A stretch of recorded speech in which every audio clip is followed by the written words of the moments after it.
আমি আসি। আমাদের গল্পগুলো যদি ভালো লেগে থাকে তাহলে অবশ্যই সাবস্ক্রাইব করে পাশে থাকবেন। ধন্যবাদ। আর আমি প্রিয়াঙ্কা। আমাদের গল্পগুলো যদি ভালো লেগে থাকে অবশ্যই আমাদের চ্যানেলকে সাবস্ক্রাইব করে পাশে থাকবেন। আমি খাটে ঘুমিয়ে আছি, আর তখনই আমার ফোনটা বেজে ওঠে। হ্যালো, আসসালামু আলাইকুম। ওয়ালাইকুম সালাম। কি করেন আপনি? আর কোথায় আপনি? ও তারিন, তুমি? আমি তো শুয়ে আছি। কয়টা বাজে? ও শিট! তাড়াতাড়ি কলেজে আসো। বলেই ফোন কেটে দিল। আর আমিও ফোনটা রেখে লাফিয়ে উঠে চলে গেলাম ফ্রেশ হতে। ফ্রেশ হয়ে এসে ডাইনিং টেবিলে গিয়ে বসি। কি রে, এত দেরি করে ঘুম থেকে উঠলি কেন? আর বলিও না, কাল রাতে ঘুম আসে নাই আমার। তাড়াতাড়ি নাস্তা দাও তো। তারপর নাস্তা করেই আম্মুকে বিদায় দিয়ে বেরিয়ে পড়ি। আর রাস্তায় দাঁড়িয়ে আছি রিক্সার জন্য। দাঁড়িয়ে নিজের পরিচয়টা দিয়ে দেই। বরাবরের মতো আমি মোহাম্মদ ওবায়দুর রহমান অন্তর, অনার্স 3য় বর্ষে পড়ি। আব্বু আম্মুর একমাত্র সন্তান আমি। আর সকালে যে কল দিয়ে আমাকে জাগিয়ে দেয় সে আমার ভালোবাসা তারিন, যার সাথে আমার 1.5 বছরের সম্পর্ক। আর বাকিটুকু না হয় গল্পেই জেনে নিয়েন। দাঁড়িয়ে আছি অসহায়ের মতো। শালার ভাগ্য এত খারাপ কেন? একে তো লেট, দ্বিতীয়ত রিক্সাওয়ালা মামারাও নাই। অন্তর, আমি দেখলাম কেউ একজন আমাকে ডাক দিল। দেখলাম সে আর কেউ না, আমার ক্লাসমেট ও হারামি বান্ধবী তানিয়া। তবে শুধু ক্লাসমেট ও বান্ধবী বললে হবে না, অন্য একটা পরিচয়ও আছে, আমার বেস্টুর জিএফ। তবে বন্ধুর জিএফ মানে আমার ক্লোজ ফ্রেন্ড, বলতে গেলে বেস্টিও। কিরে এভাবে দাঁড়াই আছিস কেন? খুশির ঠেলায় আহার, এই বেচারা, ওঠ রিক্সায়। আমিও লাফিয়ে রিক্সায় উঠে পড়ি। তুই না উঠতে দিলেও তোরে লাথি মারি ফেলে আমি রিক্সা নিয়ে চলে যেতাম আর কি। কুত্তা। চুপ কুত্তি। আর মামা রিক্সা চালান, এদের কথা শুনে লাভ নাই। পাবনার পাগলি এতে। রিক্সা চলতেছে আপন গতিতে, আর আমরা রিক্সায় যুদ্ধ করতে ব্যস্ত। রিক্সা ঠিক আমাদের কলেজের গেটে থামে। ওই কুত্তা, ভাড়া দে। দিমু তো গতকালকে। যা, আমি দিচ্ছি, কিপটা কোথাকার। তারপর তানিয়া ভাড়া দিয়ে দেয়। আমি তো মহা খুশি, টাকা বাঁচাইছি। একটা মাত্র কারণে তোকে সহ্য করতেছি, শুধু কাজটা শেষ হোক ব্যাস। যা, তোর কাজ করবো না আমি, মুড়ি খা। তারপর তানিয়ার সাথে ক্লাসের দিকে যেতে লাগি। ক্লাসে যেতেই আমরা দেখলাম স্যার ক্লাস করাতেছে। বাহ, এত তাড়াতাড়ি আসলেন?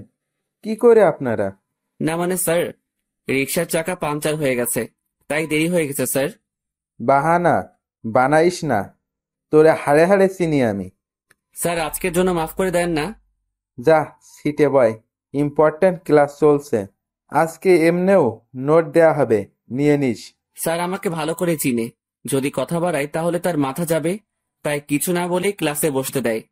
আমিও বসে পড়ি আর ক্লাসে মনোযোগ দেই। তবে দেখলাম তারিন আমার দিকে অন্যভাবেই তাকিয়ে আছে। ক্লাসটা শেষ হতেই আমি ক্যাম্পাসে চলে গেলাম। দেখলাম তারিনও আসলো। এত লেট কেন আজকে? সরি, আসলে ঘুম থেকে উঠতে লেট হয়ে গেছে। তানিয়ারও কি ঘুম থেকে উঠতে লেট হয়ে গেছে, নাকি সেও তোমার সাথে একত্রে আসলো? আরে সেটা তো আমি জানি না, তাকে জিজ্ঞাসা করো তুমি। আর তুমি তানিয়াকে নিয়ে কথা বলতেছো কেন? সে তো আমার ফ্রেন্ড হয়। তারিন আমার পাশে এসে বসে। দেখো অন্তর, আমি সত্যিই তোমাকে ভালোবাসি, আর তোমাকে হারাতে চাই না। প্লিজ আমাকে চিট করিও না। চিন্তা করিও না, আমি তোমার ভরসা ভাঙবো না। তাহলে বলো, তানিয়ার সাথে কিসের এত কথা তোমার? সময় হলে বুঝতে পারবা। এখন চলো ক্যান্টিনে যাই। চলো। আর কি বলবো তোমাকে? তোরাই যা, আমি তো আকাশ থেকে ভেসে আসছি। না রে শালা, তুই তো উগান্ডা থেকে আসছিস। দূর বেটা। তাহলে আমি বা কেন বাদ যাব? চলো চারজনেই ক্যান্টিনে গিয়ে নাস্তা করে নেই। তারপর আমরা ক্যান্টিনে যেতে লাগি। কিন্তু তারিন তানিয়াকে দেখে কিছুটা সংকোচ বোধ করতে লাগলো, কারণ অন্তর আর তানিয়ার মধ্যে কিছু তো একটা চলতেছে, যা থেকে সে বিরত। আমরা সকলেই ক্যান্টিনে গেলাম আর তানভীরকে পাঠালাম নাস্তা আনতে। আর আমরা আড্ডা দিতে ব্যস্ত। কিন্তু তারিন বারবার অন্তরের দিকে তাকাচ্ছে। সে অন্তরের চোখের ইশারা দেখতে লাগে, যা তানিয়াকে দেওয়া হচ্ছে। কি এমন কথা তানিয়া ও অন্তরের মধ্যে, যা আমাকে বলা হয়নি? তাদের দুজনের হাবভাব ঠিক লাগতেছে না আমার। অনেকদিন ধরেই তাদের আমি একটু ক্লোজ আসতে দেখলাম। কোনো অন্তর আমাকে ঠকাচ্ছে না তো? যেই করেই হোক, তাদের দুজনের মধ্যে কথাবার্তাগুলো আমাকে জানতে হবে। তানভীর নাস্তা নিয়ে আসে আর আমরাও মজা করে খেতে লাগি। নাস্তা খাওয়া শেষ করে আমরা ক্যাম্পাসে চলে যাই। আমি দেখলাম তারিন একটু অন্যমনস্ক হয়ে আছে। কি হয়েছে তোমার? এইভাবে অন্যমনস্ক হয়ে আছো কেন? কোনো সমস্যা? কিছুই না। আচ্ছা শোনো, চলো না একটু ঘুরে আসি। সরি, তানিয়ার সাথে একটু কাজ আছে আমার, কাল যাব। কেমন? আচ্ছা ঠিক আছে। অন্তর, আজকে আমাদের কি করার কথা ছিল? জানি, চলো। আচ্ছা এভরিবডি, ঠিক আছে, পরে কথা হবে। আমার আর অন্তরের একটা কাজ আছে। ঠিক আছে যাও। আর অন্তর, সাবধান শালা। বেশি কথা বলবি তাহলে কিন্তু। আচ্ছা যা শালা মর্গা। আর তানিয়ার খেয়াল রাখবি। বাই। তারপর আমি আর তানিয়া বিদায় নিয়ে চলে গেলাম আমাদের কাছে। অন্যদিকে তানভীর, বল। অন্তর আর তানিয়ার দিকে খেয়াল করছিস তুই? কি হয়েছে তাদের? তাদের হাব ভাব দেখছিস তুই? দেখলাম তো। আমার থেকে তো কোনো কিছুই মনে হলো না। তোর থেকে মনে হবে কিভাবে? তোর বেস্টু বলে কথা। কিন্তু আমার থেকে তানিয়ার অন্তরের হাব ভাব ঠিক লাগছে না। এর উপর আমার পুরো বিশ্বাস আছে ও কোনোদিনও কোনো উল্টোপাল্টা কাজ করবে না। কিন্তু তানভীর, আমার না একটু তাদের হাব ভাব থেকে সন্দেহ হচ্ছে। তুই নেগেটিভ ভাবে ভাবছিস বলে তোর এমনটা লাগতেছে, কিন্তু পজিটিভলি ভাব, তাহলে দেখবি সব ঠিক লাগবে। কিন্তু তারিনের মনে এখনো অন্তরের প্রতি সন্দেহ আছে, কারণ তারিনকে না বলে সে তানিয়ার সাথে খুব ক্লোজলি ভাবে কথা বলতেছে। এইদিকে আমি আর তানিয়া শপিং মলে চলে আসলাম। আসলে আমাদের কিছু কেনাকাটা করতে হবে, তাই। তো কি কি কিনবি বল? লিস্ট ফুল রেডি করেই আনছি। তাহলে শুরু করে দে। আমরা আমাদের লিস্ট অনুযায়ী শপিং করতে ব্যস্ত। প্রায় আমাদের শপিং শেষ, আর তখনই তানিয়া ডাক দেয়। কিরে, ডাকতেছিস কেন? চল জেন্টস শপে যাব, একটা টি শার্ট নিব। আমার জন্য নিবি? হ, আমাকে পাগলা কুকুর পাইছে তো। আসলে তোরে পাগলা কুকুরে পাইছে? অন্তর, এটা কিন্তু বেশি হইতেছে। ও মা গো, টুরুলা। আচ্ছা চল। তারপর গেলাম টি শার্ট কিনতে। মানে তানিয়া কিনবে আর আমি দেখব। কি কালার পছন্দ তানভীরের? আমি আর তানভীর প্রায় সেম কালার পছন্দ করি। বুঝছি, হাই রে চয়েস রে। তারপর তানিয়া ঘুরে ঘুরে দেখতে লাগলো, আর কয়েকটা টি শার্ট নিয়ে আমার কাছে আসে। দেখ, এখান থেকে দুইটা সিলেক্ট করে দে। আমিও দুইটা টি শার্ট সিলেক্ট করে দেই, আর সেও কিনে নেয়। চল, খিদা লাগছে, কিছু খাওয়াবি? চুপচাপ বাসায় গিয়ে খেয়ে নিস। এমনিও টাকা আছে কিনা জানি না। চুপ কিপটা, তোর জন্যই তো আমি শপিং মলে আসছি, আর তোর জন্যই তো শপিং করলাম। এখন কিপটামি করিস না, চল রেস্টুরেন্টে। আমি তো শপিং এ টাকা খরচ করলাম, তুই তো শুধু তানভীরের জন্য টি শার্ট নিলি। ওলে বাবারে, টাকা তোর একা যায় নাই, তোর শপিং এ আমি তানভীরের টাকাও আছে। আর এটা তো তোর জানের জন্য করতেছি আমরা। এখন কিপটামি না করে চল তো। বাবা গো, চল বুঝছি, 1 টাকাও বাসায় নিতে দিবি না। তারপর আমরা রেস্টুরেন্টে গেলাম। সেখানে গিয়ে আমরা বসে পড়লাম, আর তখনই তানভীর ফোন দেয়। হ্যালো, কে? শপিং হয়েছে মামা, নাকি আরো বাকি আছে? শপিং শেষ, শুধু লাস্ট জিনিসটা আনলেই সব কমপ্লিট। সেটা আমি আনবো তো সময় মতো, তুই চিন্তা করিস না। আচ্ছা, তারিন কি চলে গেছে? হুম। তবে মামা, তোকে আর তানিয়াকে সন্দেহের নজরে দেখতেছে। বলতেছে তোর আর তানিয়ার মধ্যে নাকি কিছু চলতেছে। হ, তাও তার জন্যই। তো কি করিস? আমি কি করবো? যা করার তোর তানিয়া করতেছে। আমারে লুটতেছে রে মামা। আজ যদি তানিয়ার সাথে ব্রেকআপ করতি, তাহলে এই দিন দেখতে হতো না আমার। সমস্যা নাই, তানভীর যদি আমাকে ছেড়ে দেয়, আমিও তোর গলায় পড়বো আর কি। যা লুট হ। আচ্ছা, খাওয়া দাওয়া করে নিয়ে জিনিস সহ তানিয়াকে বাড়ি দিয়ে আসিস। ভাই, তুই এসে নিয়ে যা না। সাথে সাথে তানিয়া আমার থেকে ফোন কেড়ে নিল, আর শুরু করে দিল তাদের প্রেমালাপ। আর আমি বেচারা আমারটার জন্য মরতেছি। তানিয়ার তানভীরের কথা শেষ, আর আমাদেরও খাবার চলে আসে। অন্যদিকে তারিন ও তার কিছু বান্ধবীদের নিয়ে একই রেস্টুরেন্টে আসে, যেখানে অন্তর ও তানিয়া উপস্থিত। তারিন, দেখ তো, এটা অন্তর ভাইয়া না? তারিন অন্তরকে তানিয়ার সাথে দেখে প্রায় অবাক হয়ে গেল। তারিন দেখতে লাগলো তানিয়া আর অন্তর হেসে হেসে কথা বলতেছে আর খাবার খাচ্ছে। তারিন তার মোবাইলটা বের করে অন্তরকে কল দেওয়ার জন্য। এইদিকে আমি জানি না প্ল্যান সাকসেস হবে কিনা, তবে আমি আমার কলিজাটাকে খুশি রাখতে চাই।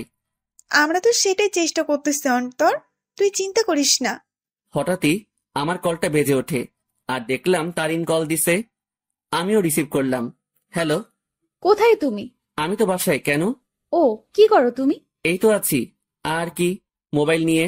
তুমি কি করো? আমিও মোবাইল নিয়ে ব্যস্ত। আচ্ছা, পরে কথা বলি, কেউ রুমের দিকে আসতেছে। Okay bye. তারপর কেটে দিল। কি বলে সে? আমি কোথায় কি করি এইসব? বাদ দে, তাড়াতাড়ি খাবার খেয়ে নে। হুম। অন্যদিকে তারিন অন্তরের মিথ্যা কথা শুনে মুখ চেপে কান্না করতে করতে বেরিয়ে যায়, সাথে তার বান্ধবীরাও। ও কেন আমার সাথে এত বড় প্রতারণা করলো? যদি আমাকে ভালো না বেসে থাকে তাহলে কেন আমার ফিলিংস নিয়ে এইভাবে খেলা করলো সে? আমি কি ওকে ভালোবাসি নাই, নাকি আমার ভালোবাসায় কমতি ছিল? না, এর জবাব ওকে দিতেই হবে। তারিন কোনো মতে তার চোখের পানি ধরে রেখে বাড়ি চলে যায়। এইদিকে, ম্যাডাম চলেন, আজকে এমনিও অনেক কাজ আছে আমাদের। তারপর বিল মিটিয়ে তানিয়াদের বাড়ির দিকে চলে যাই। তবে তানিয়াদের পুরনো বাড়িতে যাই আমরা। তানিয়াদের পুরনো বাড়িতে আসার আগেই তানবীরকে কল দিয়ে আসতে বলে দেই, আর সে এখন উপস্থিত। সব নেওয়া হয়েছে তোর? হয়েছে, জাস্ট লাস্ট জিনিসটাই বাকি। মামা, তারিন কিন্তু তোর উপর সন্দেহ করতেছে। সে মনে করতেছে আমার কলিজার লগে তোর চলতেছে। আমাকে কি পাগলে পাইছে? এই সেমরির সাথে আমার চলবো? ভাই রে ভাই, কি জিনিস রে এটা! আমার লুটি ফেললো। ভাই, একটু দেখে শুনে রিলেশন করতে পারিস না? ওই সাবধান। ঝগড়াঝাড়ি বাদ দে, আর এইগুলো আমাদের দিয়ে বাড়ি যা, আমরা কাজ শুরু করে দিব। ওকে, নে এইগুলো, আমি গেলাম। তারপর তাদের জিনিসপত্রগুলো দিয়ে আমিও বাড়ি চলে গেলাম। কই ছিলি তুই? আসিলাম আর কি, মেসেজ দিছিলাম না, দেখো নাই? দেখছি। যা রুমে, আমি তোর জন্য চা আনতেছি। এই না হলে আমার আম্মু আমার কতই না খেয়াল রাখে, আমাকে কতই না ভালোবাসে। খাওয়া দাওয়া বন্ধ কর। আমিও রুমে চলে গেলাম, আর একটু ফ্রেশ হয়ে সেই খাটে লেটিয়ে পড়ি। আর আজকের পার্টির জন্য উত্তেজিত। আসলে প্রায় এক সপ্তাহ আগ থেকে আজকের দিনের জন্য প্ল্যান করতেছি আমি, তানবীর ও তানিয়া। কারণ আজ আমার কলিজাটার জন্মদিন, তাই চিন্তা করলাম ওর জন্য সারপ্রাইজ বার্থডে পার্টি অ্যারেঞ্জ করে তারিনকে সারপ্রাইজ দিব আমি। আমি শিওর তারিন আজকে সেই লেভেলে চমকেও যাবে, ও খুশিও হবে। কারণ আমি জানি তারিন আমাকে কতটা ভালোবাসে। আম্মু চা নিয়ে আসে, আসলে দুপুরে চা খাওয়ার অভ্যাস, তাও রং চা। কি রে, আজকে তোর চেহারায় অন্য কিছুই দেখতে পাচ্ছি আমি। কি ঘটিয়ে আসলি আবার? দূর, কই কি ঘটাইছি আমি? সত্যি করে বল, কি ঘটিয়ে আসলি তুই? তোর চেহারায় আজ অন্য কিছুই বলতেছে আমাকে। ধুর আম্মু, বললাম তো কিছুই ঘটাই নাই। যাও, কথাই বলবো না। বলিস না, আমি গেলাম। তুই তোর রং চা শেষ কর। তারপর আম্মু চলে যায়, আর আমিও রং চা শেষ করলাম। আর আজকে কি কি হবে সেটা নিয়ে ভাবতে লাগলাম। অন্যদিকে তারিন বালিশে মুখ গুজে কান্না করতে ব্যস্ত, কারণ সে অন্তরকে তানিয়ার সাথে রেস্টুরেন্টে দেখলো। আর যখন সে অন্তরকে কল দেয় ও জিজ্ঞাসা করে, তখন অন্তর তাকে মিথ্যা বলে। সে অন্তরের এইসব নিয়ে ভাবতে লাগে আর চোখের পানি ফেলতে লাগে। সন্ধ্যাবেলা আমিও রেডি হয়ে নিলাম, দেখলাম তানিয়া কল দিছে। হ্যাঁ বল। কই তুই আসবি না? আমি না আসলে আমার তারিনকে কেক কে খাওয়াবে, ও লাগাবে। আচ্ছা, তানবীর কি গেছে কেক আনতে? হুম, তুই তাড়াতাড়ি আয়। বলেই কল কেটে দিল। আমিও মোবাইল আর ওয়ালেট নিয়ে বাসা থেকে বেরিয়ে পড়লাম। আমি চলে গেলাম সেই জায়গায়, সেখানে আমাদের বার্থডে পার্টি হবে, আর সেটা হলো তানিয়াদের পুরনো বাড়ি। আসলে তানিয়ার পরিবার আমাদের চিনে, আর তানিয়া ও তানভীরের বিয়েও ঠিক হয়ে আছে। কারণ তানিয়া ও তানভীরের বাসায় তাদের সম্পর্ক মেনে নেয়। আমিও দরজার কাছে গিয়ে নক দেই। কি রে, আসছিস? হ, আজকেই সেই মজা হবে। আমি তো আর ওয়েট করতে পারতেছি না। ভেতরে চল তো। আমিও ভিতরে চলে যাই। অন্যদিকে তানিনের বান্ধবী নিশু দেখে অন্তর ও তানিয়ার কথাবার্তা শুনে অবাক হয়ে যায়। এটা আমি কি শুনলাম? অন্তর ভাইয়া তানিয়া আপুর সাথে ছি! উনি এত নিচু মানুষ তা আমার জানা ছিল না। আমি এখনই তারিনকে বলবো এই সব। নিশু তার মোবাইল বের করে আর তারিনকে কল দেয়। হ্যালো তারিন, শোন, কথা আছে। হুম, বলো। তারপর নিশু যা যা শোনে সব বলে। যা শুনে তারিন এবার রেগে যায়। আয় জানোয়ারের বাচ্চা, আমি এবার ছাড়বো না। আমি এর শেষ দেখেই ছাড়বো। তুই সেইখানেই থাক, আমি এক্ষুনি আসতেছি। তারপর কল কেটে দেয়, আর তারিনও রেগে ঘর থেকে বের হয় অন্তরকে সাহায্য করার জন্য। তারিন ও তার বান্ধবী নিশু মিলে ঘরের দরজায় গিয়ে কান পেতে শুনে। এইদিকে আমি আর তানিয়া মিলে হলরুমে যা যা করা বাকি ছিল তা করলাম। আমিও তাড়াহুড়ো করতে গিয়ে সেখানে থাকা সোফার টেবিলের উপরে একটা বোতল ছিল, সেটা ধাক্কা খেয়ে তানিয়ার গায়ে পড়ি। আউ! সরি। এত তাড়াহুড়ার কি আছে, আস্তে আস্তে কর। ওকে। অন্যদিকে তারিন তাদের কথাগুলো শুনে মুখ চেপে কান্না করতে লাগলো, আর নিশু প্রায় অবাক হয়ে গেল এই সব শুনে। ছি, অন্তর ভাইয়া এত নীচ আর নোংরা প্রজাতির মানুষ হবে তা কল্পনাও করতে পারি না আমি। কুত্তার বাচ্চা, জানোয়ার, নরপশু, তুই তো আজকে শেষ। তারপর তারিন জোরে জোরে দরজা নক করতে লাগে। এইদিকে মনে হয় ও চলে আসছে। ওরে আমার লজ্জাপতি, এত লজ্জা পাইস না। তোর লজ্জা দেখে না লজ্জাও ইনসাল্টেড ফিল করবে। কুত্তা, তোর সাথে কি এমন দুশ্মনী করলাম, কথায় কথায় ইনসাল্ট করিস? যা, দরজা খোল। আমিও গিয়ে দরজা খুললাম। দরজা খুলে থ হয়ে গেলাম, কারণ তারিন ও নিশু উপস্থিত। তোমরা সাথে সাথে তারিন আমার কলার ধরে আমাকে ছুঁড়ে মারে ফ্লোরে। কুত্তার বাচ্চা, জানোয়ার, শয়তান, বেয়াদব, লম্পট, বখাটে, প্লে বয়, আমার সাথে কি করে এসব করতে পারলি তুই? সাথে সাথে তারিন তার জুতা খুলে আর আমার গালে মারতে থাকে। জানিস আমি তোকে কতটাই না ভালোবাসছি, কিন্তু তুই যে এমন হবি কে জানতো? তারিন, কি করছিস তুই এইসব? চুপ, বেয়াদব নষ্টা মেয়ে। তুইও কম না। তোর আর তানভীরের বিয়ে ঠিক হয়ে থাকার পরেও তুই আমার বয়ফ্রেন্ডের সাথে ছি। আর তুই, তোকে কতই না ভালো ভাবছিলাম আমি, কিন্তু তুই তো আস্তে একটা লুচ্চা, বেয়াদব, লম্পট। মানে যত খারাপই বলি না কেন, তার থেকেও নিচ তুই। আমি তারিনের অবস্থা দেখে অবাক হয়ে গেলাম। আর সে তো আমাকে তার পায়ের জুতো দিয়ে আমাকে মারলো। তার এই ব্যবহার দেখে আমার চোখ দিয়ে টপ টপে পানি পড়তে লাগে। আজ তারিন আমার সাথে এটা করতে পারলো? আমি কি এমন অপরাধ করলাম যার জন্য তারিন আমাকে এতগুলো কথা শোনালো আর জুতার বাড়িও দিল? তোর যদি রুম ডেট করার এত ইচ্ছা ছিল আমাকে বলতি, কিন্তু তুই কি না। এই লুচ্চা প্লে বয়, তোর কি একটুও মনে সংকোচ বোধ করে নেই? নিজেই নিজের বেস্ট ফ্রেন্ডের হবু বউয়ের সাথে তুই। আমার তো মন ভেঙে ফেললি, কিন্তু কি করে নিজের বেস্ট ফ্রেন্ডকেও ধোকা দিলি তুই? বলেই তারিন আমাকে জুতা দিয়ে মারতে লাগলো। সি ভাইয়া, আপনি এত নিচু প্রজাতির মানুষ হবেন তা আমার জানা ছিল না। আপনি জানেন তারিন সবসময় আপনাকে নিয়ে কথা বলতো, সবসময় আপনাকে নিয়ে কতই না স্বপ্ন ছিল তার, কিন্তু আপনি কি না। সি ভাইয়া, আপনাকে দেখে আমার ঘৃণা হচ্ছে। তাদের কথাগুলো শুনে আমি চোখ দিয়ে পানি ফেলছিলাম। আজ তারিন আমাকে এইভাবে অপমান করলো। আমি তো কোনো অন্যায় করি নাই। তাহলে কি বলতেছে তারিন এইসব? সত্যি কলিজাটা ফেটে যাচ্ছে আমার। জানিস তোকে কি করা দরকার? তোকে জুতার মালা পরায় এলাকায় ঘুরানো দরকার। দাঁড়া, আমি পুলিশকে কল দিচ্ছি। আর তখনই তানভীর কেক নিয়ে উপস্থিত হয়। সে আমাকে এভাবে পড়ে থাকতে দেখে ও তারিনকে এখন এখানে দেখে অবাক হয়ে যায়। এই অন্তর, এইভাবে পড়ে আছিস কেন? আর তারিন এখন এখানে কি করতেছে? তানভীর, আমি তোকে আগেও বলেছি, এই জানোয়ার ও তোর নষ্টা হবু বউয়ের মাঝে অনেক কিছু চলতেছে, কিন্তু তুই বিশ্বাস করিস নাই। কিন্তু দেখ, আমার সন্দেহ ঠিক সত্যিই হইছে। আজ আমিও নিশু মিলে হাতে নাতে ধরছি এই দুইটাকে। তারা এখানে তাদের কীর্তিকলাপে ব্যস্ত ছিল, আর আমাকেও তোকে ঠকাচ্ছিল তারা দুজন মিলে। তানভীর কথাটা শুনে অবাক হয়ে যায়। তবে তানভীর অবাক হয় তারিনের কথাগুলো শুনে।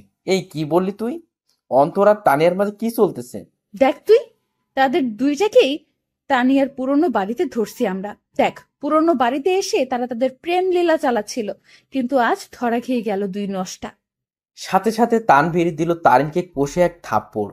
থাপ্পড় খেয়ে তারিন ফ্লোরে পড়ে যায়। দেখলাম তানভীর রেগে আছে।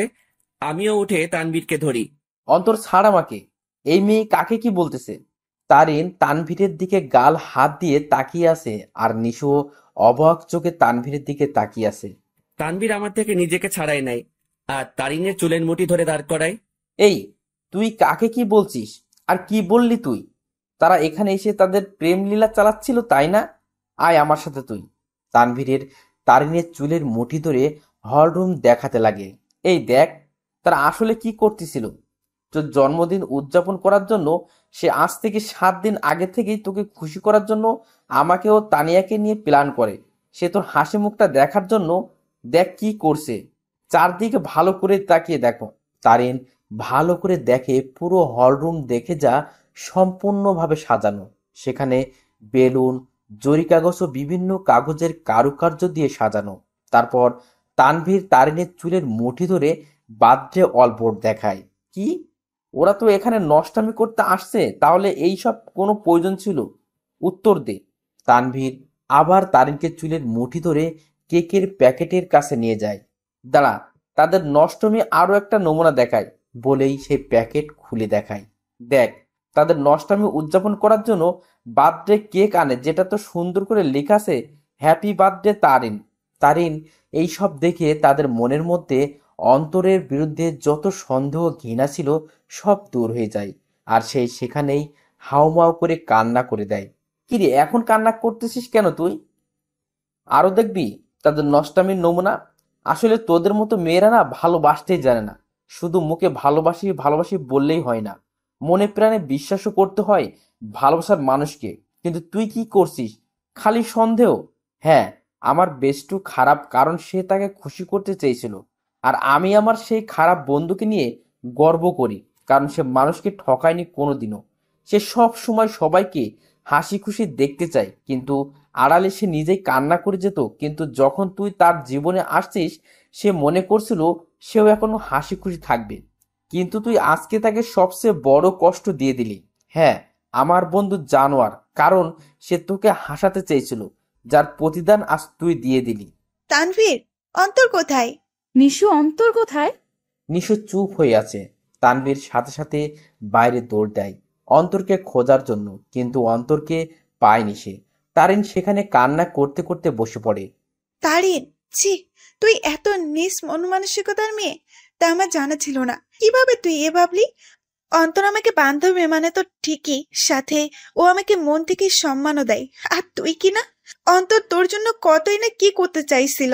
সে চাইছে তোকে সারপ্রাইজ বার্থডে পার্টি দেবে, কিন্তু তুই তাকে কি দিলি? অনেক অপমান ও জুতার বাড়ি। কি করে পারলি তুই এইসব ভাবতে? অন্তর তোকে কতটা ভালোবাসে তা আমি আর তানভীর ভালো করেই জানি, কিন্তু তুই ভালো যেহেতু বেসেছিস, তাহলে একটু ভালোবাসার মানুষকে বিশ্বাস করতে শেখ, সন্দেহ না। আমার মনে হয় না তুই অন্তরকে কোনোদিনও ভালোবেসেছিস, কিন্তু সে তোকে মনে প্রাণে ভালোবেসেই গেল। তানভীর বাইরে থেকে আসে। অন্তরকে পাইছো? না, তুমি একটু কষ্ট করে বাড়িতে খুঁজে দেখো তো। আর এই, তুই বের হ বাড়ি থেকে। তানভীর তারিনকে টেনে বাড়ি থেকে বের করে দেয়, সাথে নিশিও বেরিয়ে যায়। আর তানভীর ও তানিয়া মিলে পুরো বাড়ি খুঁজে দেখে, কিন্তু অন্তরকে খুঁজে পেল না। তারিন বাইরের রাস্তায় বসে বসে হাউমাউ করে কান্না করতে লাগে। সে আজ তার সন্দেহের জন্য তার অতি প্রিয় একটা জিনিসের কাছে ঘৃণার পাত্র হয়ে গেল। কি করে আমার মাথায় এসব আসলো? কেন আমি অন্তরকে সন্দেহ করলাম? যে আমাকে বলেছিল আমাকে কোনোদিন ঠকাবে না, কিন্তু আমি তাকে বিশ্বাস না করে তাকে অনেক কথা শোনালাম ও জুতার বাড়ি দিলাম। ছেলেটা তো আমাকে হাসি খুশি রাখতে চেয়েছিল, কিন্তু আমিই ওকে কাঁদিয়ে দিলাম। বলে সে আরো কান্নায় ভেঙে পড়ে। এইদিকে আমি মেইন রোডে চলে আসলাম। আজ আমাকে আমার ভালোবাসা ভালোই একটা শিক্ষা দিল, আর বুঝিয়ে দিল আমি তার মনে কোনোদিনও জায়গা করে নিতে পারলাম না। আমি তার মনে বিশ্বাস জোগাতে পারলাম না। হয়তো আমারই ভুল ছিল, আগে তার মনে বিশ্বাস জোগানোটা দরকার ছিল। পরে না হয় তার জন্য কোনো কিছু করতাম। হয়তো আমার ভালোবাসায় কমতি ছিল, যার পরিণাম জুতার বাড়ি পেলাম। না, আর কোনোদিনও কাউকে ভালোবাসবো না, আর মনে আঘাত চাই না। আমি তারিনকে পেয়ে মনে করেছিলাম আমার দুঃখ কষ্ট ওর সাথে শেয়ার করব। মনে করলাম ও আমাকে বুঝবে, কিন্তু আমি ভুল ছিলাম। থাক, আর কাউকে ভালোবাসার প্রয়োজন নেই, আমি একাই ঠিক আছি। আর যদি কাউকে প্রয়োজন হয়, আমার বেস্টু ও আমার হৌভাবি আছে না, কিন্তু না আর কাউকে বিশ্বাস করব, না কাউকে মন দিব। কেউ চাই না, আমার শুধু পরিবার ও বান্ধবীদের নিয়ে থাকবো আমি মেইন রোডে হাঁটতে লাগলাম, মনকে শান্ত ও বোঝানোর জন্য যে তার জন্য কোনো ভালোবাসা নেই, আছে শুধু সন্দেহ আর সন্দেহ। আমিও মেইন রোডে যতদূর পারলাম হাঁটতে লাগলাম। কি বা করবো আমি? ভাঙা মনকে সান্ত্বনা দিতে চাচ্ছি আমি।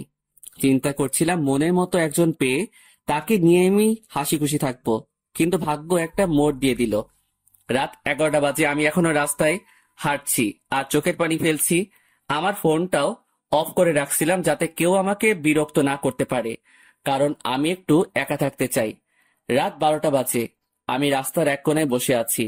তবে আজ আমার নেশার সাহায্য নিতে ইচ্ছা করছে, তাই আমিও উঠে হাঁটতে লাগলাম আর খুঁজতে লাগলাম কোনো দোকান খোলা আছে কিনা। আমি দেখলাম একটা টঙের দোকান খোলা, তাই আমিও চলে গেলাম। কি চাই মামা?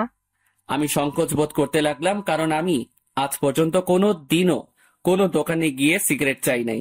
আরে ভাই, বলবেন তো কি লাগবে? সিগারেট লাগবে? আরে এটার জন্য এভাবে সংকোচ বোধ করছেন কেন ভাই? বলেন কি সিগারেট দিব? আমি বেশিরভাগই ডার্বি, ব্যানসন ও গোল্ডলিপের কথা শুনেছিলাম, তাই চিন্তা করলাম তিনটাই নিয়ে নেই। ডার্বি, ব্যানসন ও গোল্ডলিপ তিনটার এক প্যাকেট দিয়ে দেন। তারপর দোকানদার আমাকে দেয় আর আমিও টাকা দিয়ে দেই, সাথে একটা লাইটারও নিয়ে নিলাম। আমিও যেতে লাগি। ভাই একটা কথা বলবো? জি বলেন। ভাই আমি এই প্রথম দেখলাম কেউ একসাথে 3 ধরনের সিগারেট নিল। ভাই আপনারা কি গ্রুপ মিলে আড্ডা দিবেন নাকি? সেটা আপনি না জানলেও চলবে। আপনার কাজ সিগারেট বিক্রি করা, এই সকল প্রশ্ন করা না। বলেই চলে আসলাম সেখান থেকে। তারপর আমিও আবারও মেইন রোডে গিয়ে সিগারেট ধরালাম। হাতে সিগারেট খাবো কি খাবো না তা ভাবতে লাগলাম। পরে এইসব ভাবনা চিন্তা বাদ দিয়ে সোজা খাওয়া শুরু করে দিলাম। প্রথমে একটু কষ্ট লাগলেও পরে ঠিক লাগতে লাগলো। প্রথমে গোল্ডলিপ, এরপর ব্যানসন, এরপর ডার্বি খেলাম। একটা শেষ হতেই অন্য একটা ধরিয়ে দিলাম। এইভাবে 3 প্যাকেটই প্রায় শেষ। শুধু ডার্বির 4টা সিগারেট বাকি আছে। দেখলাম 1টা বাজে। পরে মনে পড়লো বাসার কথা, তাই মোবাইলটা অন করলাম। অন করতেই আম্মু আব্বুর প্রায় 150-র উপরে SMS এবং সাথে সাথে আব্বুর ফোন। হ্যালো, কি রে? কই তুই? ফোন বন্ধ কেন তোর? আরে মোবাইল হঠাৎই বন্ধ হয়ে যায়, এতে আমার দোষ কোথায়? কি রে, তুই রেগে আছিস কেন? কি হয়েছে? আমার ইচ্ছা, আমার লাইফ, আমি যা খুশি করব। ফোনটা রাখো, আর আমি পরে আসবো, একটা পার্টিতে আছি, বাই। বলেই কল কেটে দিলাম। এরপর বাকি যে সিগারেটগুলো ছিল সেগুলো একটার পর একটা শেষ করলাম। আমি চাচ্ছি সিগারেটের ধোঁয়া দিয়ে নিজের কষ্টটাকেও উড়িয়ে দিতে। প্রায় 2:30 বাজে আমি বাসার দিকে গেলাম। আমি দরজায় টান দিতেই দরজা খুলে যায়, আর আমি বাড়ির দরজা বন্ধ করে দিয়ে রুমে চলে যাই। শুয়ে থাকতে থাকতে ঘুম চলে আসে। অন্তর, অন্তর, আব্বু ওঠ, আর কতক্ষণ ঘুমাবি? সকাল হয়েছে তো। আম্মুর ডাকে আমি উঠে পড়ি। এভাবে কি দেখো তুমি? তোর চোখ লাল হয়ে আছে কেন? ধুর, বোকার মতো কথা বলিও না তো। কাল রাতে আসলাম কয়টায়, আমি ভালো করে ঘুমোতে পারি নাই তো, তাই। আমিও উঠে বাথরুমে ফ্রেশ হতে চলে যাই। সেখানে আমি আয়নায় আমার চোখগুলো দেখতে লাগলাম। আসলে আমার চোখগুলো লাল হয়ে আছে, তবে একটু ভয়ঙ্কর লাগতেছে দেখতে। এখন আমার চোখগুলো দেখলে মনে হবে আমি কোনো এক নরপশু হিংস্র হয়ে আছি, আর শিকার পেলে সোজা গিলে ফেলবো। আমি খেয়াল করলাম আমার গায়ের থেকে সিগারেটের গন্ধ আসতেছে, তাই পকেটে যা যা ছিল সব বের করে এক সাইডে রেখে সেই অবস্থায় গোসল করে নিলাম। তারপর রুমে গিয়ে একটা টি শার্ট ও প্যান্ট নিয়ে আবার বাথরুমে চলে গেলাম আর চেঞ্জ করে নিলাম। এরপর আমি আমার রুমে আয়নার সামনে গেলাম। সেখানে গিয়ে নিজেকে দেখতে লাগলাম। একদিনে কি থেকে কি হয়ে গেলাম আমি। আমার চুলগুলো ভেজা অবস্থায় আছে, তাই সেগুলো নেমে আছে, আর চুলগুলো বড় হওয়ার কারণে চোখ বরাবর আসলো। তবে সেই অবস্থায় নিজেকে দেখলাম আর নিজেই প্রায় ভয় পেয়ে গেলাম, কারণ আমার চুল ও চোখের জন্য একটা কি বলবো ভাই, বাদ দেন। আমিও ডাইনিং রুমে চলে গেলাম। দেখলাম আব্বুও উপস্থিত। আমিও টেবিলে বসলাম। কি রে, কাল রাতে কই ছিলি? একটা ফ্রেন্ডের বাসায় বার্থডে পার্টিতে ছিলাম। আমাদের একটু বলে যাইতি, ভালো হইতো। আমাদের কি চিন্তা হয় না তোর জন্য? সাথে সাথে টেবিলের উপর থেকে একটা গ্লাস নিয়ে ফ্লোরে আছাড় মেরে ভেঙে ফেলি। আমাকে পাইছোটা কি তোমরা? আমি কি মেয়ে নাকি যে আমাকে নিয়ে চিন্তা হয়? যদি এতই চিন্তা হয় তাহলে কেন বাইরের দুনিয়া দেখাইছো আমাকে? ঘরে আটকায় রাখলেই হইতো। আমার অবস্থা দেখে আম্মু আব্বু দুজনেই নিস্তব্ধ হয়ে গেল, আর আমিও টেবিল থেকে উঠে সোজা রুমে চলে গেলাম। তখন মনে পড়লো ফোনের কথা। আমিও ফোনটা হাতে নিলাম। দেখলাম তারিনের নাম্বার থেকে অনেকগুলো মিসড কল। আমি ফোনটা খাটের উপরে ছুঁড়ে মারি। ফোন বাজতে লাগলো। দেখলাম আননোন নাম্বার থেকে কল আসছে। আমিও রিসিভ করলাম। হ্যালো, আসসালামু আলাইকুম, কে বলছেন? হ্যালো, কোথায় তুমি? কলেজে আসো নাই কেন? দেখো, দোহাই লাগে, একটিবার দেখা করো আমার সাথে। ওই আমাকে পাইছিস কি তুই? যখন ইচ্ছা কষ্ট দিবি, যখন ইচ্ছা পিরিত দেখাবি, তাই না? আর কোনো দিনও আমাকে কল দিবি না।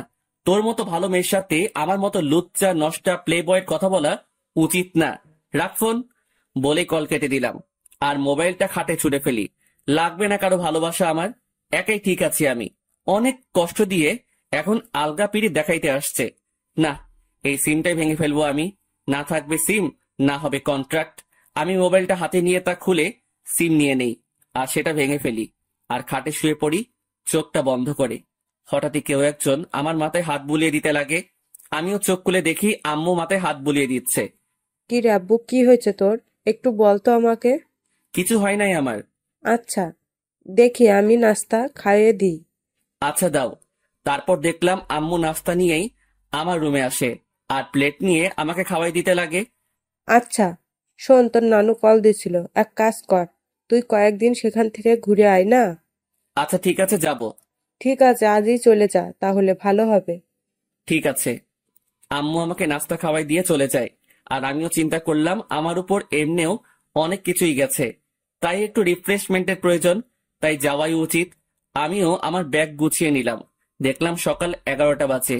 আমি ব্যাগ নিয়ে রুম থেকে বেরিয়ে পড়লাম। আম্মু আব্বুর থেকে বিদায় নিয়ে আমি চলে গেলাম বাস স্টেশনে। আমিও টিকিট কাউন্টারে যেতেই শক খেয়ে গেলাম। কিরে, এখন কোথায় যাস? আমি কি বলবো বুঝতে পারতেছি না, কারণ আমার সামনে তানভীর দাঁড়িয়ে আছে। শালা তুই তুই এখানে কি করতেছিস? শালা আমাকে একা করে কই যাচ্ছিস? আর ফোন বন্ধ কেন তোর? এমনি। এখন তুই এখানে কেন? আর কই যাচ্ছিস তুই? যাইতেছি আর কি, বেস্টুর নানার বাড়ি। মানে? মানে আমি তুই একই জায়গায় যাচ্ছে মামা। এবার কথা বলিস না, টিকিট নে। আমি আর কোনো কথা না বলে টিকিট নিতে গেলাম, কিন্তু প্রশ্ন হলো এই হারামি কি করে জানলো আমি যে এলাকা ছাড়তেছি? জি, 2টা টিকিট দেন তো জায়গার জন্য। নিয়ে নে, পরের বাস দেরি আছে। ঠিক আছে, দেন তাহলে। আমি 2টা টিকিট নিয়ে নিলাম, কিন্তু আমরা দুজন দু প্রান্তে বসতে হবে। আমরা বাসে উঠলাম। আমি শুধু একটা ব্যাগ নিয়ে আসলাম, যেটাতে কিছু জামা কাপড় ও আমার কিছু প্রয়োজনীয় জিনিস আছে। আমি আবার সিটে বসলাম। যাক ভালোই, আমাকে জানালার পাশ দেওয়া হয়েছে। এবার প্রকৃতি উপভোগ করতে করতে নানার বাড়ি যাওয়া যাবে। আমি দেখলাম তানভীর, আমি যে সারিতে বসলাম সে আমার বাম পাশে সারির আমার সিট বরাবর 3 সিট পর তার সিট। আমি সিটে বসে আছি আর বাস ছাড়ার অপেক্ষা করতেছি। আমি জানালা দিয়ে বাহিরে দেখতে লাগি। এক্সকিউজ মি, এটা আমার সিট, আমি কি এখানে বসতে পারি? আমি কথা শুনে সাথে সাথে তাকালাম। দেখলাম একটা কালো বোরকা পরা একটা মেয়ে এই কথা বলল। কোনটা আপনার সিট? জি, আপনার পাশের সিট আমার। আমি কি এখানে বসতে পারি? পড়ে গেলাম মুসিবতে। আমি কিনা সিট পেলাম, তাও একটা মেয়ের পাশের সিট। হয়তো অনেক ছেলে এই জিনিসটাকে তাদের জন্য সৌভাগ্য মনে করে, কিন্তু আমার জন্য এইসব দুর্ভাগ্য। কারণ আমি অন্য ছেলেগুলোর মতো মেয়ে পাগল না। তবে হ্যাঁ, একজনকে নিয়ে স্বপ্ন দেখেছিলাম, কিন্তু থাক, সে অতীতকে মনে না করাই ভালো। সেটা জাস্ট আমার জন্য একটা দুঃস্বপ্ন ছিল। এই যে মিস্টার, এখন কি বসতে দিবেন? আজব তো, আপনার সিট আপনি বসবেন, এটা নিয়ে তো মাথা খাওয়ার কি আছে? বসেন আপনার সিটে। তারপর মেয়েটা আমার পাশের সিটে বসে পড়ে। তবে আমার একটু আনইজি লাগতেছে। আমি তানভীরকে দেখতে লাগলাম। তানভীরের সাথেও একটা বোরকা পরা মেয়ে বসছে, আর সে তো পিড়িতিরে আলাপ করতে ব্যস্ত। আপু, একটা কথা বলি, কিছু মনে করিয়েন না। আপনি যদি আমার বন্ধুর সিটে গিয়ে বসতেন তাহলে একটু ভালো হতো। সরি, পারবো না। আমি আমার সিট ছাড়া অন্য কোথাও বসি না, এটা সম্ভব না। বাপরে বাপ, কি জিনিস রে ভাই! একটা ছেলে পাশে বসছে, আমি ছেলে হয়েও তার জন্য একটু সুবিধার জন্য কথা বললাম, আর সেই কিনা গাড়ি স্টার্ট করলো। গাড়ি চলতে লাগলো আপন শক্তিতে, আর আমিও জানালার বাহিরে তাকিয়ে প্রকৃতি উপভোগ করতে ব্যস্ত। আচ্ছা, যদি কিছু মনে না করেন, আমাকে কি জানালার সিটটা দিবেন? আমি দেওয়া নেওয়া বন্ধ করে দিছি, যেটা নিজের সেটাকে নিয়েই থাকি। আর আমার জানালার সিট পড়ছে, তাই আমি এখানে থাকবো। দিবেন না ভালো কথা, এত অ্যাটিটিউড দেখাচ্ছেন কেন? আমার অ্যাটিটিউড বেশি, তাই দেখাচ্ছি। নাও প্লিজ সাইলেন্ট। কিছুক্ষণ নীরবভাবে বসে বসে বাহিরের প্রকৃতি দেখতে লাগলাম, আর প্রকৃতির মাঝেও হারিয়ে যেতে লাগি। আর তখনই তারিনের মিষ্টি হাসিটি মনে চলে আসলো। সাথে সাথে আমি প্রকৃতি থেকে আমার মনোযোগ সরিয়ে নিলাম। কি হলো, শখ খেলেন নাকি? আমি কিছুই না বলে আমার পকেট থেকে মোবাইল আর ইয়ারফোনটা বের করে কানে লাগিয়ে দিলাম, আর গান শুনতে লাগলাম। কিছুক্ষণ গানের মধ্যে মগ্ন ছিলাম আমি, আর তখনই পাশ থেকে খোঁচা দেয়। সমস্যা কি? গান শুনছিলেন? না তো, ব্যাডমিন্টন খেলছিলাম। এত রাগ আর কি আছে? আপু, আপনার সমস্যাটা কি বলবেন? কোনো সমস্যা নেই। আচ্ছা, আপনি কি রোমান্টিক গান শুনছিলেন? বুঝছি। আপু আসেন আপনি জানালার সিটে। মেয়েটাও খুশি হয়ে জানালার সিটে বসে, আর আমি পারতেছি না যে এখনই বাস থেকে নেমে যেতে। মেজাজটা খারাপ আগে থেকেই, আমার এখন আরো খারাপ করে দিল। আমি তানবীরকে দেখলাম শালা মেয়ের সাথে পিরিতির আলাপ করতেছে। হয়তো শালা ভুলেই গেছে তার বিয়েও ঠিক হয়ে আছে। আমি তানভীরকে ডাক দিলাম। তানভীর সিট থেকে আসে, কোনো মতে দাঁড়ায়। মেয়ে পেয়ে তো ভালোই কাজ চালাচ্ছিস, শালা ভুলে গেছিস তোর বিয়ে ঠিক হয়ে আছে? নাকি তানিয়ারে কল দিয়ে বলমু? আরে দোস্ত, মেয়েটা অনেক ফ্রেন্ডলি বিহেভ করে ভাই, অনেক হাসি আড্ডাও করে, তাই আর কি একটু। আমিও তানিয়ারে কল দিয়ে একটু। না না, কল দিস না দোস্ত, না হলে সব শেষ হয়ে যাবে বেটা। হোক শালা, সব শেষ। তোর পাশেও তো একটা মেয়ে, তার সাথে তুইও ফ্ল্যাট কর, কে বারণ করলো তোরে? সেটাই তো সমস্যা। এক কাজ কর, তোর পাশের মেয়েটাকে এখানে পাঠাই দে কষ্ট করে, না হলে। এই যে মিস্টার, মেয়েদের পাশে বসলে সমস্যা কোথায়? এলার্জি আছে আমার, এবার কথা বলিয়ে না, একদম চুপ থাকেন। আচ্ছা দোস্ত, আমি পাঠাচ্ছি। তারপর তানভীর চলে গেল, আর তানভীরের পাশের মেয়েটা আসে। আমি ওনাকে সিটটা দিয়ে আমি তানভীরের পাশে বসে পড়ি, আর সেখানে কানে ইয়ারফোন লাগিয়ে গান শুনতে লাগি। বাস বিরতির জন্য থামলো। তানভীর চল, একটু ফ্রেশ হয়ে নেই, আর কিছু খেয়ে নেই। চল। তারপর আমরা বাস থেকে নামলাম, আর একটু হালকা হয়ে নিলাম। তারপর দুজনেই খাবার খেয়ে নিলাম। তবে টেবিল থেকে উঠতেই ঠিক আমার পিছন বরাবর টেবিলে সেই দুইটা মেয়ে উপস্থিত। আমি তাদের দেখেও না দেখার ভান করে চলে গেলাম হাত ধুতে। তারপর হাত ধোয়া আমি তানভীরের কাছে গেলাম। তুই খা, আমি বিল দিয়ে দেই। না, বিল দিস না, আমি দিব। তুই কেন দিবি? তুই আমার সাথে আসছিস, তাই তোর বিল আমি দিব। মামা বেইমানি হবে কিন্তু। যা যা, তুই দে, এমনিও কিপটা তুই, দে শালা। তারপর তানভীর খেয়ে বিল দিল, আর কিছু খাবার নিয়ে নিল। আমরা বাসে উঠে যাই, আর আমাদের আসার পরেই সেই মেয়ে দুইটাও আসে। কিছুক্ষণ পরে বাসটা ছেড়ে দেয়, আর আমিও কানে ইয়ারফোন দিয়ে গান শুনতে লাগি। প্রায় 2.5 ঘন্টা পরে আমরা আমাদের গন্তব্যে পৌঁছে যাই। আমরা বাস থেকে নামি আমাদের ব্যাগ নিয়ে। কিছুক্ষণ পরেও দেখলাম সেই মেয়েগুলো। আমি তাদের দেখেও না দেখার ভান করে আমি মোবাইলটা বের করলাম, আর মামাকে ফোন দিলাম। হ্যালো মামা, কই তুমি? আরে আমি সিএনজি স্টেশনের সামনে।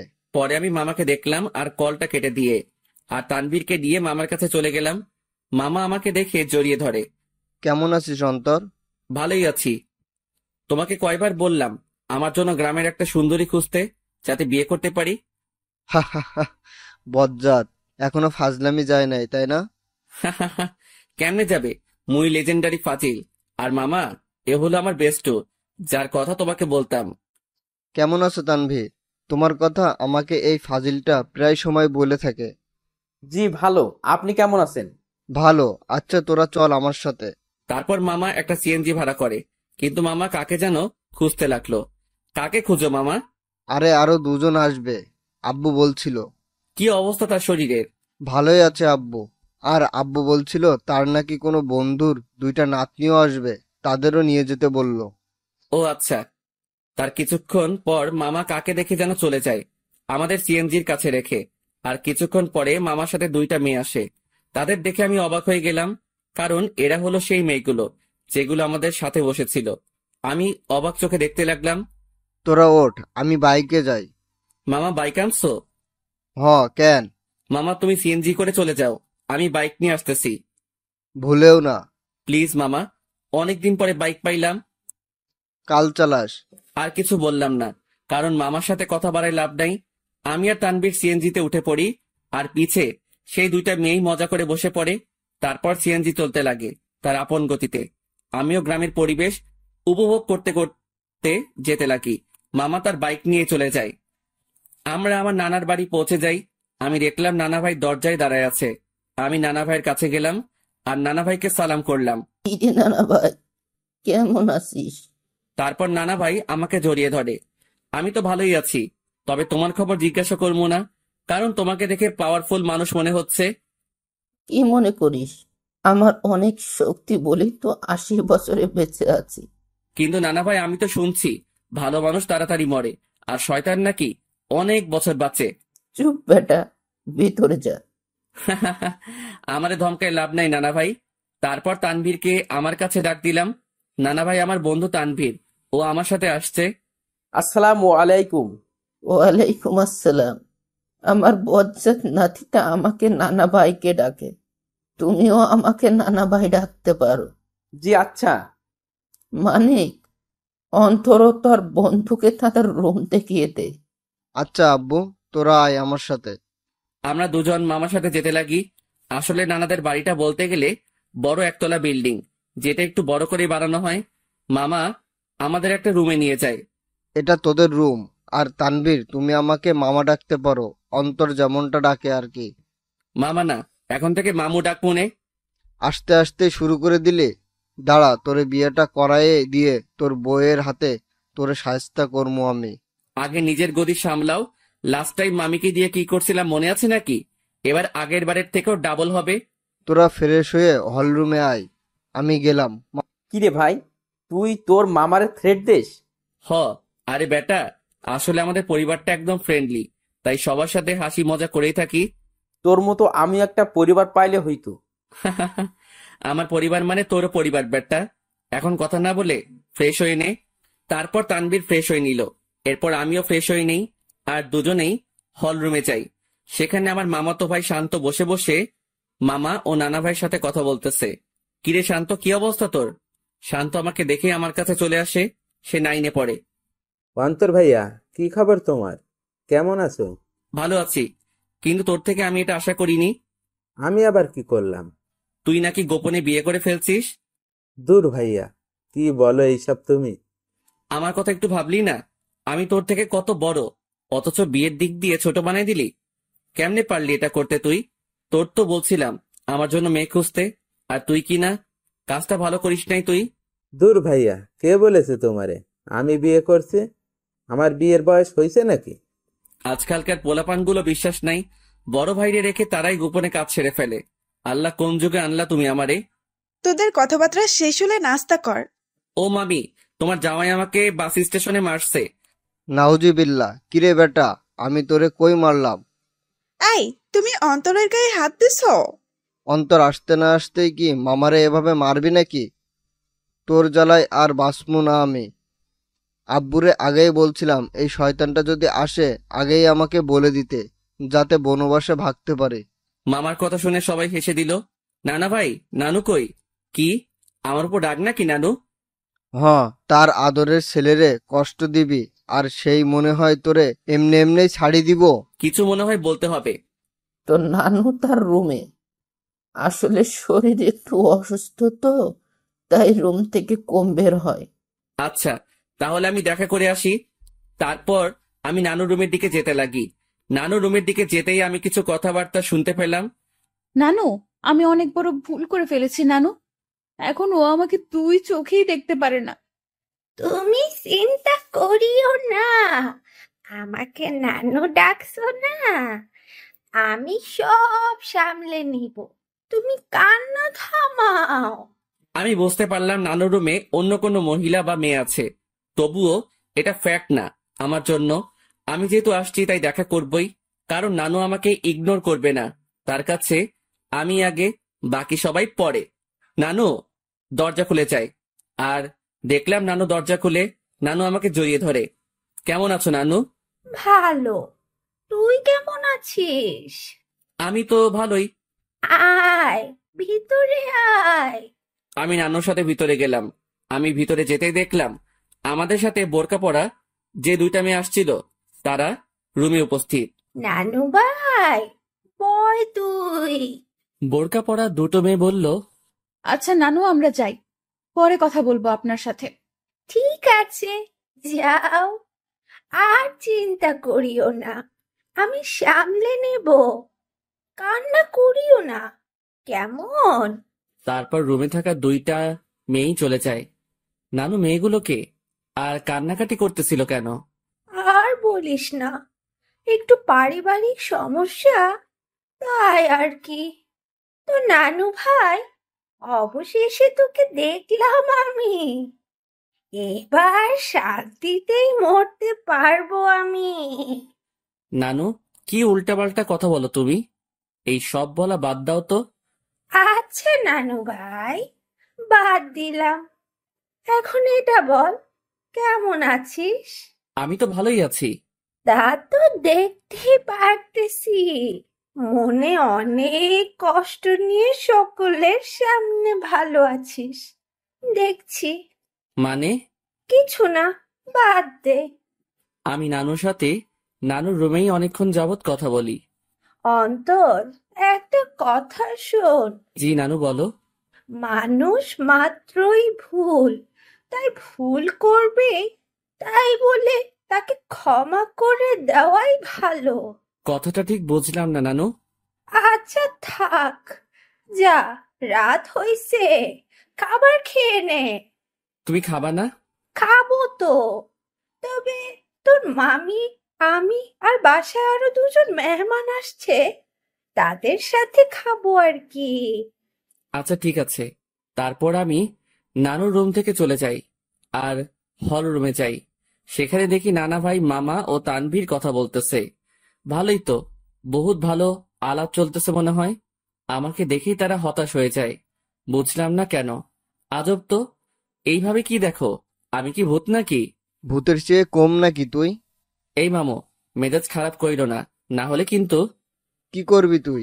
গ্রামের একটা মাইয়ারে কিডন্যাপ করে বিয়ে করে চলে আসমো।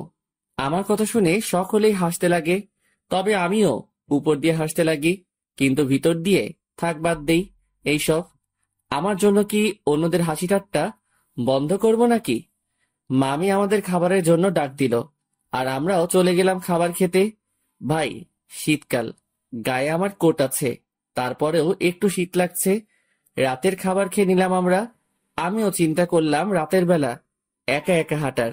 আমি আস্তে করে বাহিরের দিকে যেতে লাগি। কিরে, চোরের মতো কই যাস? যা শালা, ধরা খেয়ে গেলাম।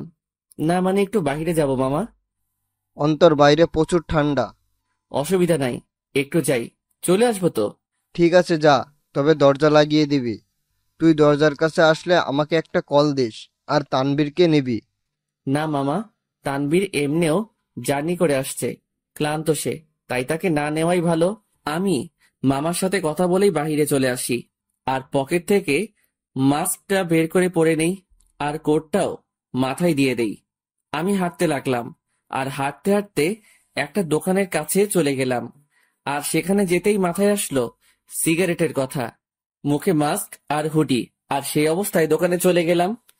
আরেক প্যাকেট ডার্বি নিয়ে নেই, সাথে ম্যাচও। সেটা নিয়েই আমিও চলে যাই এক নির্জন জায়গায়, মানে বলতে গেলে পুকুর পাড়। সেখানে পাড়ে বসার জায়গা আছে, আর আমিও সেখানে বসে পড়ি আর সিগারেট টানতে লাগি। সিগারেটের ধোঁয়ার আমি আমার কষ্টগুলোকে উড়িয়ে দিচ্ছি। একজনকে মনে প্রাণে খুব ভালোবাসছিলাম, যার প্রতিদান জুতার বাড়ি পাইছি। একেবারে ভালো মতেও শিক্ষা হইছে আমার, আর কোনো দিনও ভালোবাসার দিকে যাব না। একাই ঠিক আছি আমি, না কারো টেনশন, না কাউকে হারানোর ভয় আমার। আমি পুকুর পাড়ে বসে বসে 2টা সিগারেট খাইলাম। আসলে পরিবেশটা আমার খুব ভালো লাগতেছে, কারণ চাঁদ রাত, আবার পুকুর পাড়ে, সেখানে পরিবেশটা খুবই দারুণ লাগতেছিল আমার। কিছুক্ষণ সেখানে সময় কাটিয়ে আমি বাড়ি চলে গেলাম।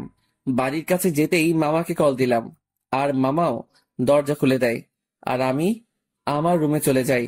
দেখি তানভীর ঘুম। আমিও আমার মোবাইলটা চার্জ দিয়ে ব্যাগে সিগারেট ও ম্যাচ ঢুকিয়ে রাখি, আর গায়ে কম্বল দিয়ে ঘুম। সকালবেলা অন্তর ভাইয়া, এই ভাইয়া, উঠো না কেন? সকাল হয়েছে তো ভাইয়া।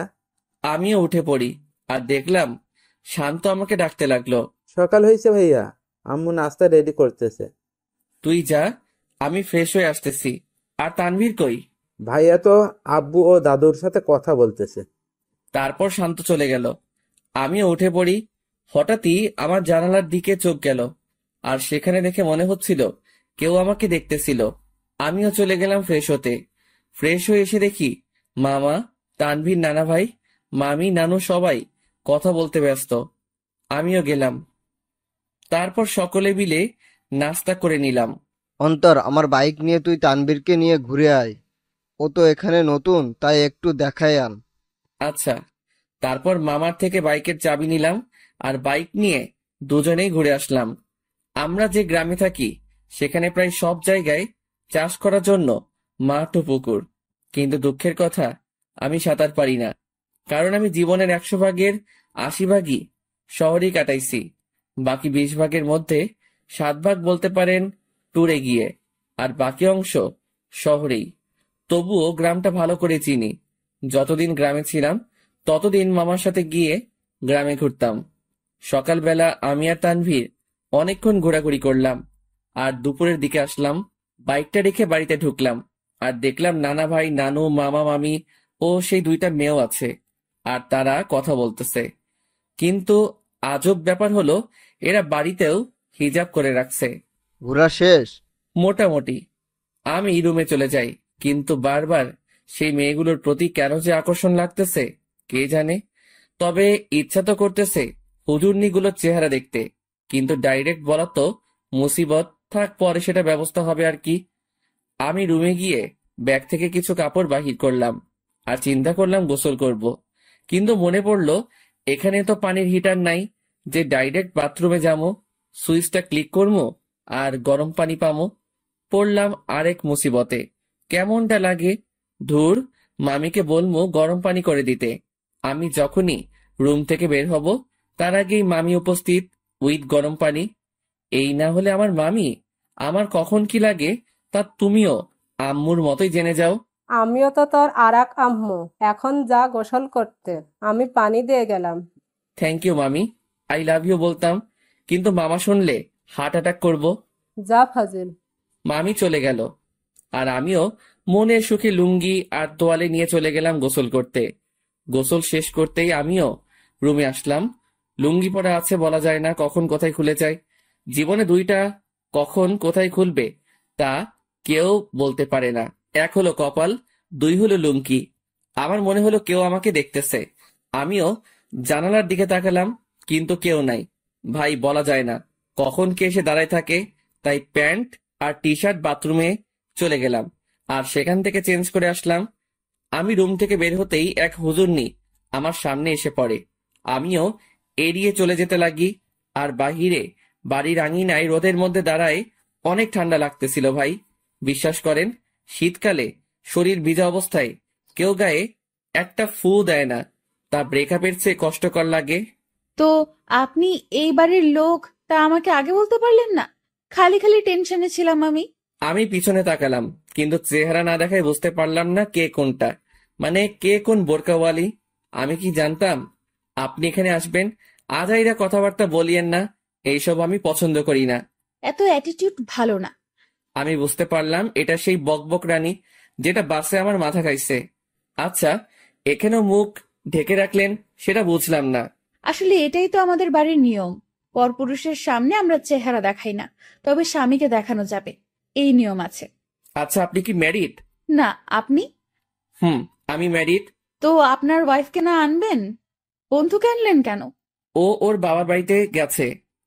তবে একটা জিনিস আমি খেয়াল করলাম, মেয়েটা এমন ভাবে কথা বলতেছে মনে হয় সে আমার সম্পর্কে জানে, ও আমাকে চিনে।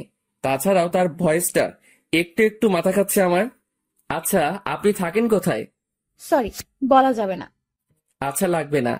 আমি খেয়াল করলাম মেয়েটা আমার সাথে কথা বলতেছে তো ঠিকই, মানে তার কথার মধ্যে আমি অন্য একরকম কিছু পাচ্ছি। মামি আসে আর আমাদের খাবারের জন্য ডাক দেয়। আমিও চলে যাই। সেখানে দেখি মামা, তানভীর, নানা ভাই উপস্থিত ও তারা বসে বসে কথা বলতেছে। কিসের এত আলাপ তোমাদের? মনে হয় কোনো বড় ধরনের গন্ডগোল পাকানোর প্ল্যান চলতেছে তোমাদের। বিয়ের? কি? কার বিয়ে? কখন? কোথায়? কোন টাইমে? দাওয়াত দিছে তো? আমি কিন্তু যাবো। শালা, তোর অভ্যাস চেঞ্জ হইল না। আরে বেটা, ফ্রি খাবার কেমনে মিস করবো বেটা? ও মামা, বলো না কার বিয়ে? আমি বিরিয়ানির চান্স মিস করতে চাচ্ছি না। তোর বিয়ে? কি? এবার খা নিজের বিয়ের বিরিয়ানি। মেজাজটা এখন 440 হয়ে গেল কিন্তু। আরে তোরা থাম তো। তারপর সবাই মিলে দুপুরের খাবার খেয়ে নিলাম। অন্তর, আজকে একটু বাজারে যাব, কিছু কিনতে হবে, তুই যাবি? আচ্ছা, গেলাম আর কি, সাথে তানভীরকেও নিয়ে নিব। আচ্ছা ঠিক আছে। অন্তর, আপুর সাথে কথা বলেছিলি? সকালে বলছিলাম, যখন তানভীরকে নিয়ে বের হয়েছিলাম তখন আম্মু কল দিছিল। আচ্ছা শোন, তোরা বাজারে যাবি ভালো কথা, আমার ওষুধ আনতে ভুলিস না। জি আব্বু। তবে আমি যাব না রে, আমার একটু শরীর খারাপ লাগতেছে।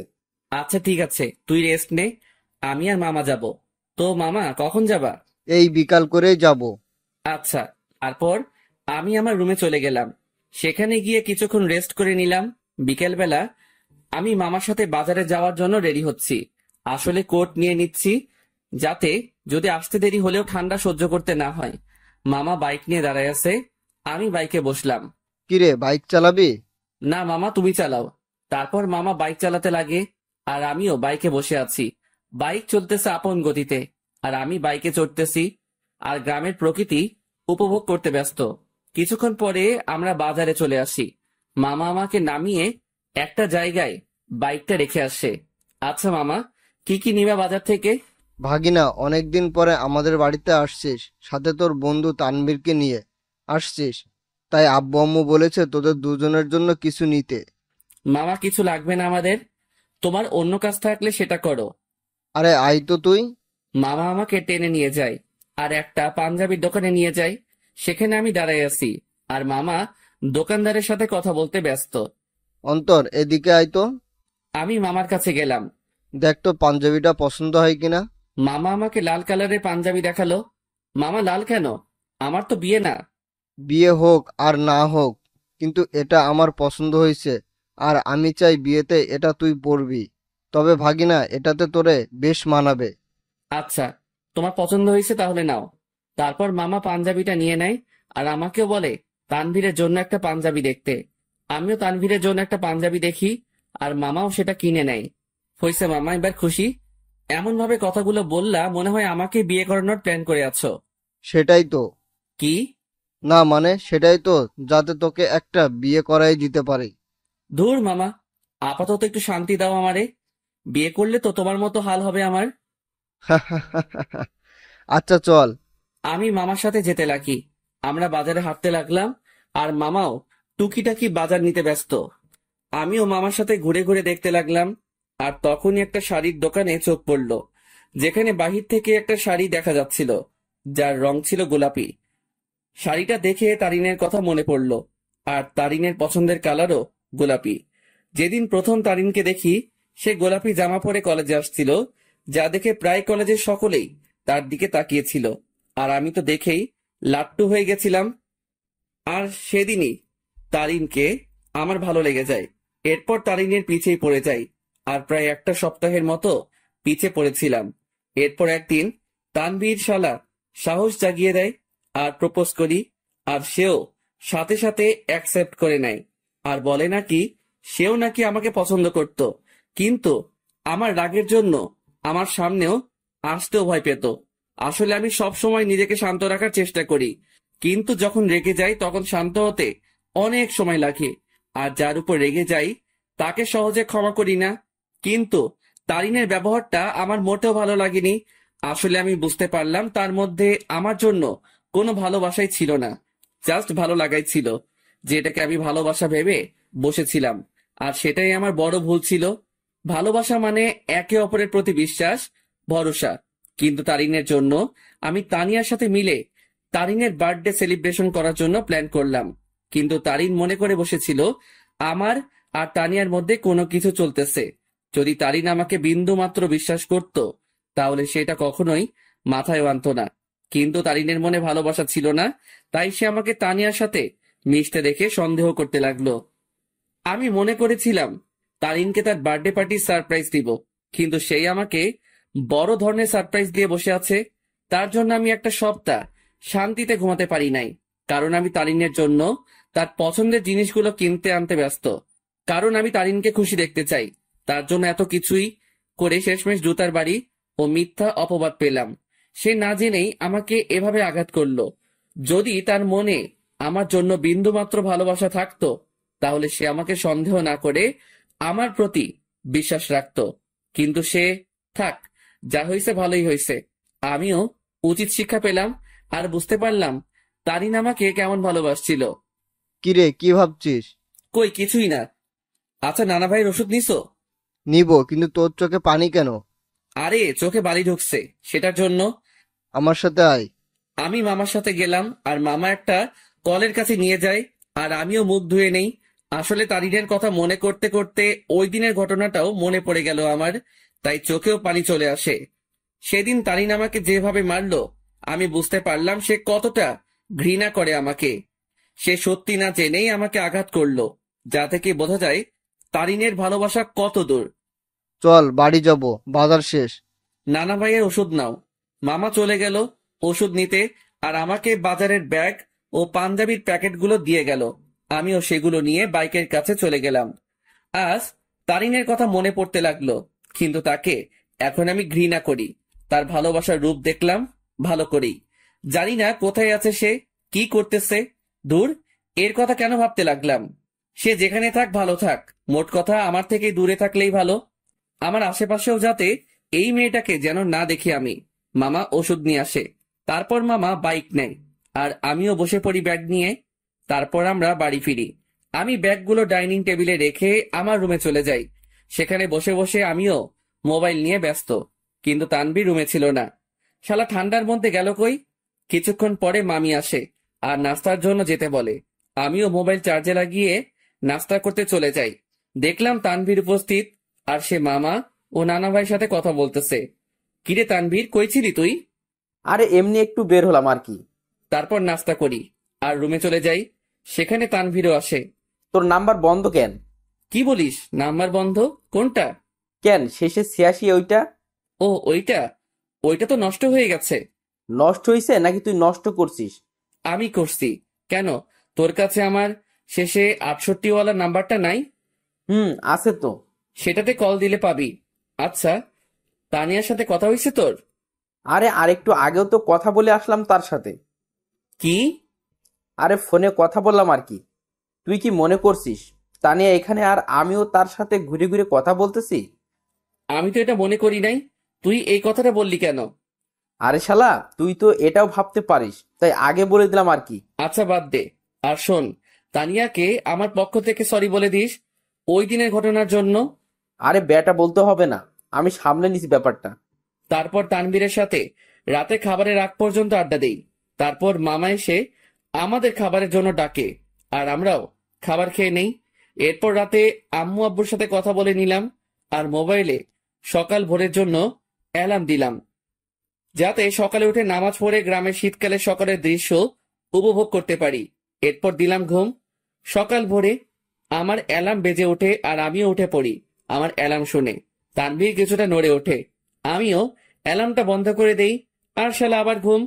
আমিও ফ্রেশ হয়ে নেই আর বাসার থেকে উজু করে নেই। এরপর দরজা খুলে আমিও চলে গেলাম মসজিদে ফজরের নামাজের জন্য। মসজিদে নামাজ শেষ করে এবার বেরিয়ে পড়লাম ঘোরার জন্য।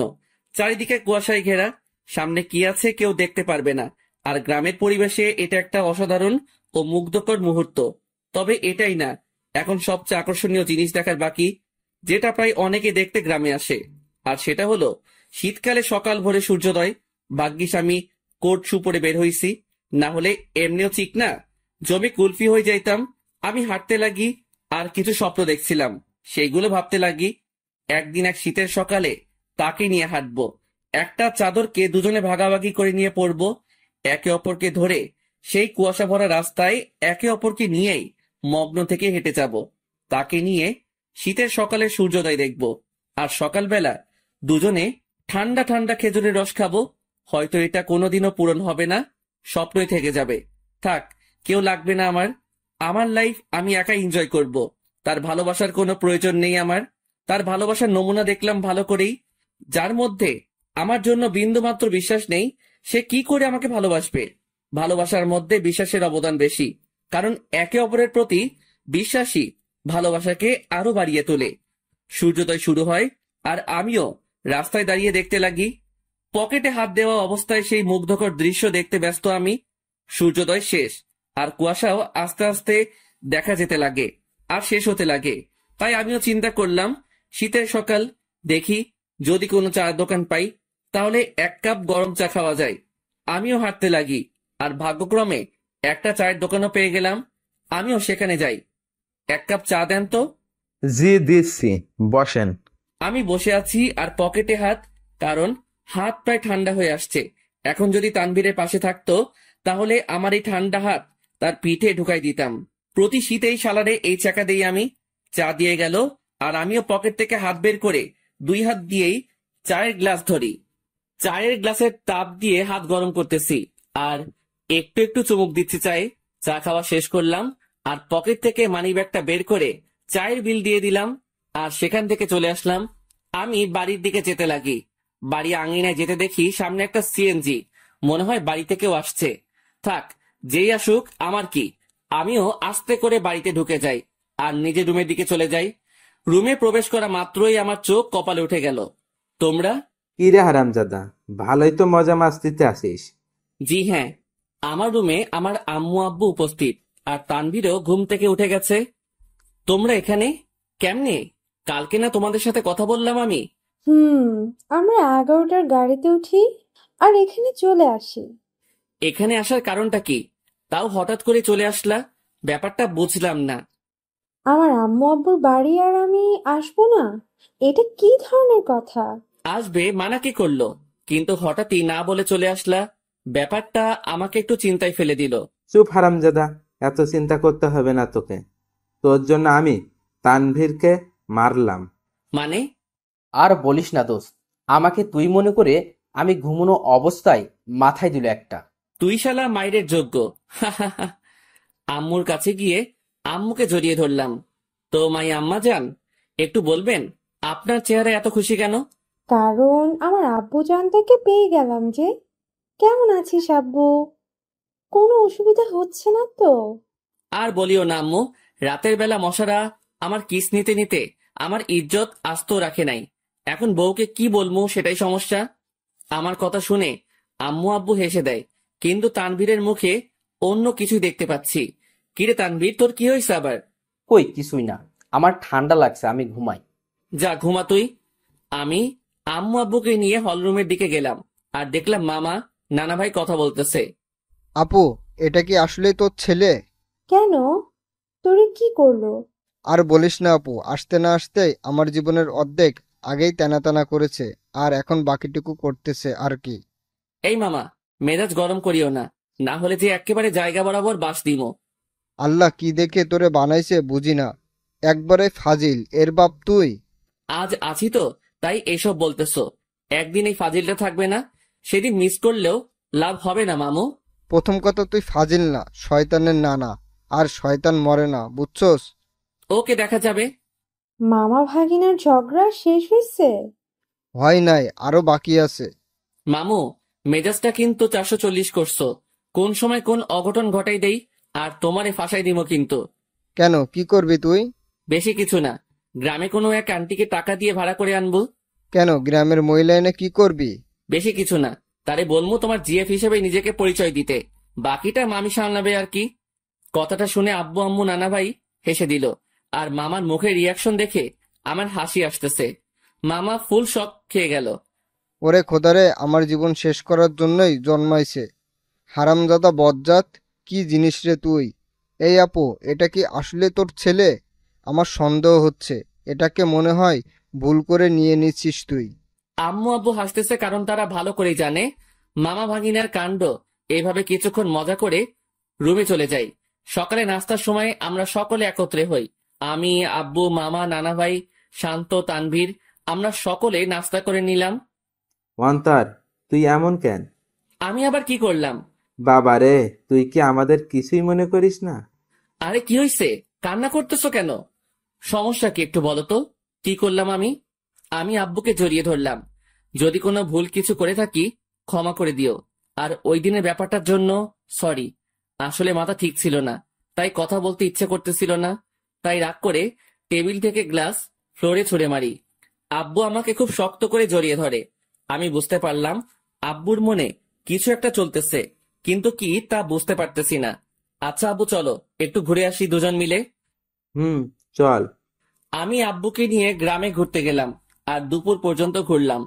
এরপর বাসায় আসলাম। অন্তর, তুই সত্যি কি ভালো আছিস? তোর মনে কোনো কষ্ট নেই তো? আমাকে দেখে কি মনে হয় তোমার আমি কষ্টে আছি? কষ্টে থাকলে কেউ তিরিং বিরিং করে ঘুরে বেড়ায় নাকি? মজা মস্তি করে নাকি? আল্লাহর রহমতেই ভালো আছি আমি। তবে তোমার কেন মনে হচ্ছে আমি ভালো নেই? না, এমনি। আচ্ছা চল ভিতরে যাই। আমরা ভিতরে গেলাম। দুপুরের খাবার সময় আমরা সকলে মানে সকল ছেলে মানুষ একত্রে খাবার খেয়ে নিলাম। তারপর আর কি, অন্যান্য দিন যা করি সেটাই করে সন্ধ্যা পর্যন্ত পার করলাম। সন্ধ্যায় আমি মোবাইলটা চার্জে লাগিয়ে আসি নাস্তার জন্য। হল রুমে এসে দেখি সকলে কি নিয়ে আলোচনা করতে ব্যস্ত। আমিও গেলাম তাদের কাছে। আচ্ছা, আমি একটা জিনিস বুঝলাম না, আমি আর তানভীর যেদিন আসলাম সেদিন থেকেই তোমরা আমাকে ছাড়া বাকি সবাই আলোচনা সভা তৈরি করে আলোচনা করতে ব্যস্ত। এখন আজকে আব্বু আম্মু আসলো, আজকে আব্বুকে নিয়েও তোমরা শুরু করে দিলে। আসলে কি এমন আলোচনা করতেছো তোমরা? আমার কথাগুলো শুনে সবাই থমকে গেল। মনে হয় আমি তাদের কাছে তাদের জান চাইছি। কিছু না রে, এমনি আড্ডা চলতেছে আর কি।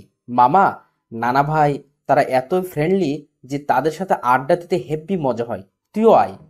আমি তাদের কাছে গিয়ে আড্ডা দিতে ব্যস্ত, কিন্তু সকলের চেহারায় অন্য কিছু দেখতে পাচ্ছি আমি। তারা আমার থেকে কথা লুকাচ্ছে, তা আমি শিওর, কিন্তু কি সেটা জানি না। তবে আমাকে জানতে হবে। সন্ধ্যায় সকলে নাস্তা করে নিলাম, আমি একটু বাইরে যাব। আচ্ছা যা, কিন্তু 9টার আগে বাসায় আসবে। আচ্ছা। তারপর আমি বাহিরে গেলাম। কিছু দূর হাঁটতেই মনে পড়লো মোবাইলের কথা, যেটা আমি চার্জে দিয়ে আসছি। তাই আমিও আবার বাড়ির দিকে গেলাম। দরজা মুখোমুখি দেওয়া, আর আমি হলরুমে যেতেই দেখি সেখানে কেউ নেই। কিরে, আমি আসার আগ পর্যন্ত তো আব্বু, নানা ভাই, মামা, তানভীর এখানেই ছিল, তাহলে কই গেল? আমিও আমার রুমের দিকে যাই, আর চার্জ থেকে মোবাইলটা নিয়ে বেরিয়ে আসতেই নানুর রুম থেকে কথা বলার আওয়াজ পাই। আব্বু, আমি তানভীরের কাছ থেকেই সকল কথা শুনে তাকে তোমাদের কাছে পাঠালাম। শুধু তাই না, তারিনও আমাকে কল দিয়ে সত্যিটা বলে যে সে কি কি করছে অন্তরের সাথে।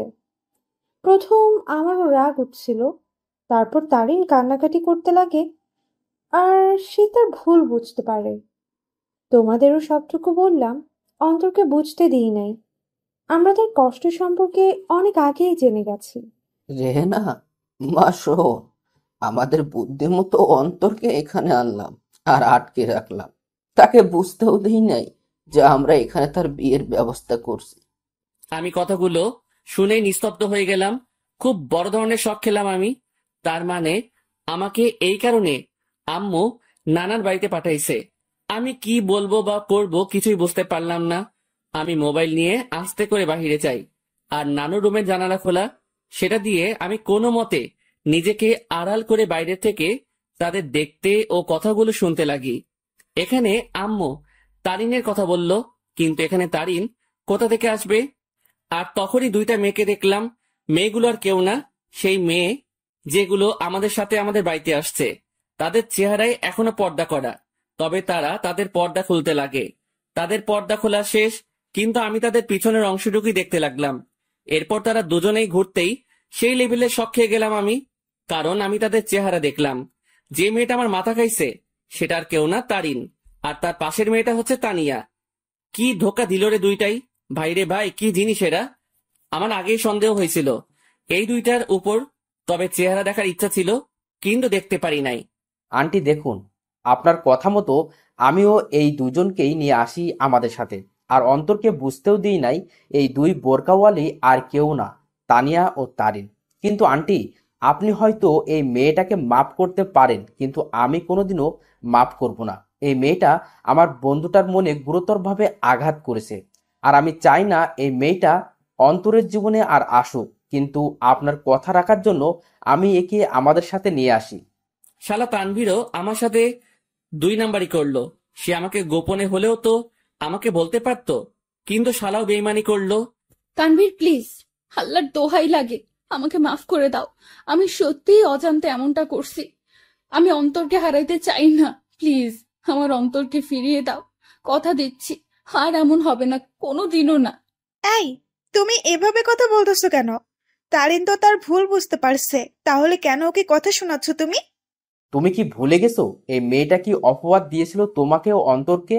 আর ভুলে গেলেও কিভাবে অন্তরকে জুতার বাড়ি দিচ্ছে? এই মেয়ে ক্ষমার যোগ্য না। তানভীর বাবা শোন, আমি জানি আমার ছেলেটার সাথে কি করলো তারিন, কিন্তু সে তো তার ভুল বুঝতে পারলো। আর আমি আমার ছেলেকে চিনি ভালো করে, সে নিশ্চয়ই তারিনকে ক্ষমা করে দিবে। কিন্তু আন্টি, আমার মনে হয় না অন্তর এই মেয়েটাকে ক্ষমা করবে। আমি অন্তরকে ভালো করে চিনি, কারণ অন্তরের সাথে কেউ শত্রুতামি করলেও অন্তর ক্ষমা করে দিতে পারে, কিন্তু এই মেয়েটা অন্তরের মন ভাঙছে। তাই তো বাবা, আমরা অন্তর ও তারিনের বিয়ের ব্যবস্থা করেছি, যাতে বিয়ের পর অন্তর তারিনকে বুঝতে পারে আর ক্ষমাও করে দেয়। আর এই জন্যই আগামীকালেই অন্তর ও তারিনের বিয়ে দিব আমরা সকলে মিলে। তানভীর, আমি অন্তরকে না পেয়ে মরেই যাব।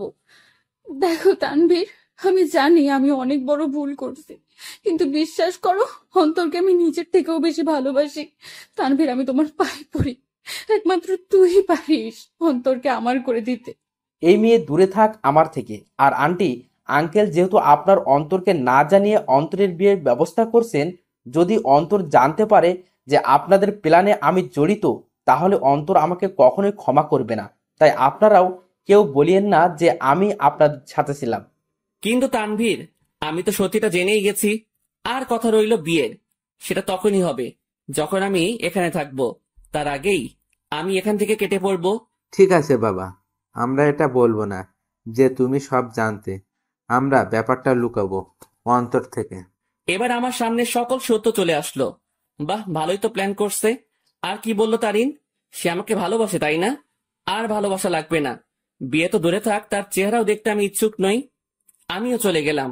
কোনো মতে রাত 8টা পর্যন্ত বাইরে কাটালাম। আমি বাড়ি আসলাম আর দেখলাম তারা কথা বলতেছে। আমি তো এখন জেনেই গেছি তাদের কি নিয়ে আলোচনা হতো এতদিন। তারা আমার থেকে কথা লুকাইছে। এবার আমিও তাদের বুঝতে দিব না আমিও তাদের গোপন কথাটা জেনে গেছি। সকলে মিলে রাতের খাবারটা খেয়ে নিলাম। তবে আমি চুপচাপ ভাবে থাকি আর তাদের বুঝতে দেই না আমার মনে কি চলতেছে। আমি কারোর সাথে কোনো কথা না বলে চলে যাই রুমে। কিরে, কি করিস? কিছু না। কিরে, এভাবে চুপচাপ আসিস কেন? আমার ঘুম আসতেছে। Bye, good night. আমি কম্বলটা গায়ের উপর দিয়ে শুয়ে পড়ি। রাত প্রায় 12টা বাজে। তানভীর ঘুমায়, কিন্তু আমি ঘুমাইনি। কারণ আমি চলে যাব এখান থেকে, কাউকে বলেও যাব না। আমিও উঠে আমার ব্যাগ গুছিয়ে নিয়ে রেডি হয়ে আস্তে করে ব্যাগ নিয়ে রুম থেকে বেরিয়ে পড়ি আর আস্তে করে দরজা খুলে বাসার বাইরে চলে যাই। আমাদের বাড়ি থেকে বাস স্টেশন প্রায় হেঁটে গেলে 15 মিনিটের রাস্তা। আর আমিও ব্যাগ নিয়ে হাঁটতে লাগি। বাস স্টেশন প্রায় হেঁটে গেলে 15 মিনিটের রাস্তা আর আমিও ব্যাগ নিয়ে হাঁটতে লাগি। আমি কোনো মতে বাস স্টেশনে পৌঁছে যাই। সেখানে গিয়ে মামা তানভীরকে SMS করে দেই যে আমি চলে যাচ্ছি, আমার জন্য চিন্তা না করতে। ব্যাস, মেসেজ দিয়ে মোবাইলটা অফ করে দেই আর বাস স্টেশনে বসে আছি। আজ আমি আমার আপন মানুষগুলো থেকে দূরে চলে যাব। তবে জানি না কোথায় যাব আমি। তবে আপাতত আমি আমার এলাকার দিকেই যাব। এরপর না হয় অন্য কোনো কিছু ভাববো আমি। ভাগ্যক্রমে একটা বাস আসে আর আমি উঠে পড়ি। আমি বাসের মধ্যে ড্রাইভারের পিছনের সিটে বসি।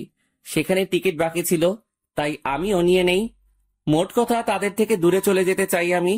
আর তারিন, যে কিনা আমাকে অনেক কষ্ট দিল, সে আমার আম্মু আব্বুকে ভালোই পটাতে পারলেও সে কোনো দিনও আমাকে পাবে না। কারণ সে আমার মনে গুরুতরভাবে আঘাত করলো, যা সহজেই মিটবে না। আমি অনেক কষ্ট ভোগ করছি, আর এত সহজে তারিন আমাকে পেয়ে যাবে তা কোনো দিনও না। এবার সেও বুঝুক, যখন ভালোবাসার মানুষ দূরে থাকে ও ঘৃণা করে তখন কেমন লাগে। আমি অনেক কষ্ট অনুভব করলাম, এবার তার পালা কষ্ট অনুভব করার। আমি কোনো দিনও তারিনকে বোরকা পরা অবস্থায় দেখি নাই। আর আমাদের সাথে যখন বাসে ওঠে তখন সে বোরকাটা পরে, মানে শুধু চোখগুলো দেখা যাবে, বাকি শরীরের অংশ দেখা যাবে না। ওই বোরকাটা পরে। আর এই বোরকাটা পরায় আমি তারিনকে চিনতে পারি নাই। তবে শুধু তারিন না, তানিয়াও তারিনের মতোই বোরকা পরে, তবে বোরকার রংটা ভিন্ন। তারিন পরছিল কালো আর তানিয়া পরছিল একটু নেভি ব্লু বোরকা। মেয়েটা ভালোই বুদ্ধি খাটাইছে, মানতেই হবে।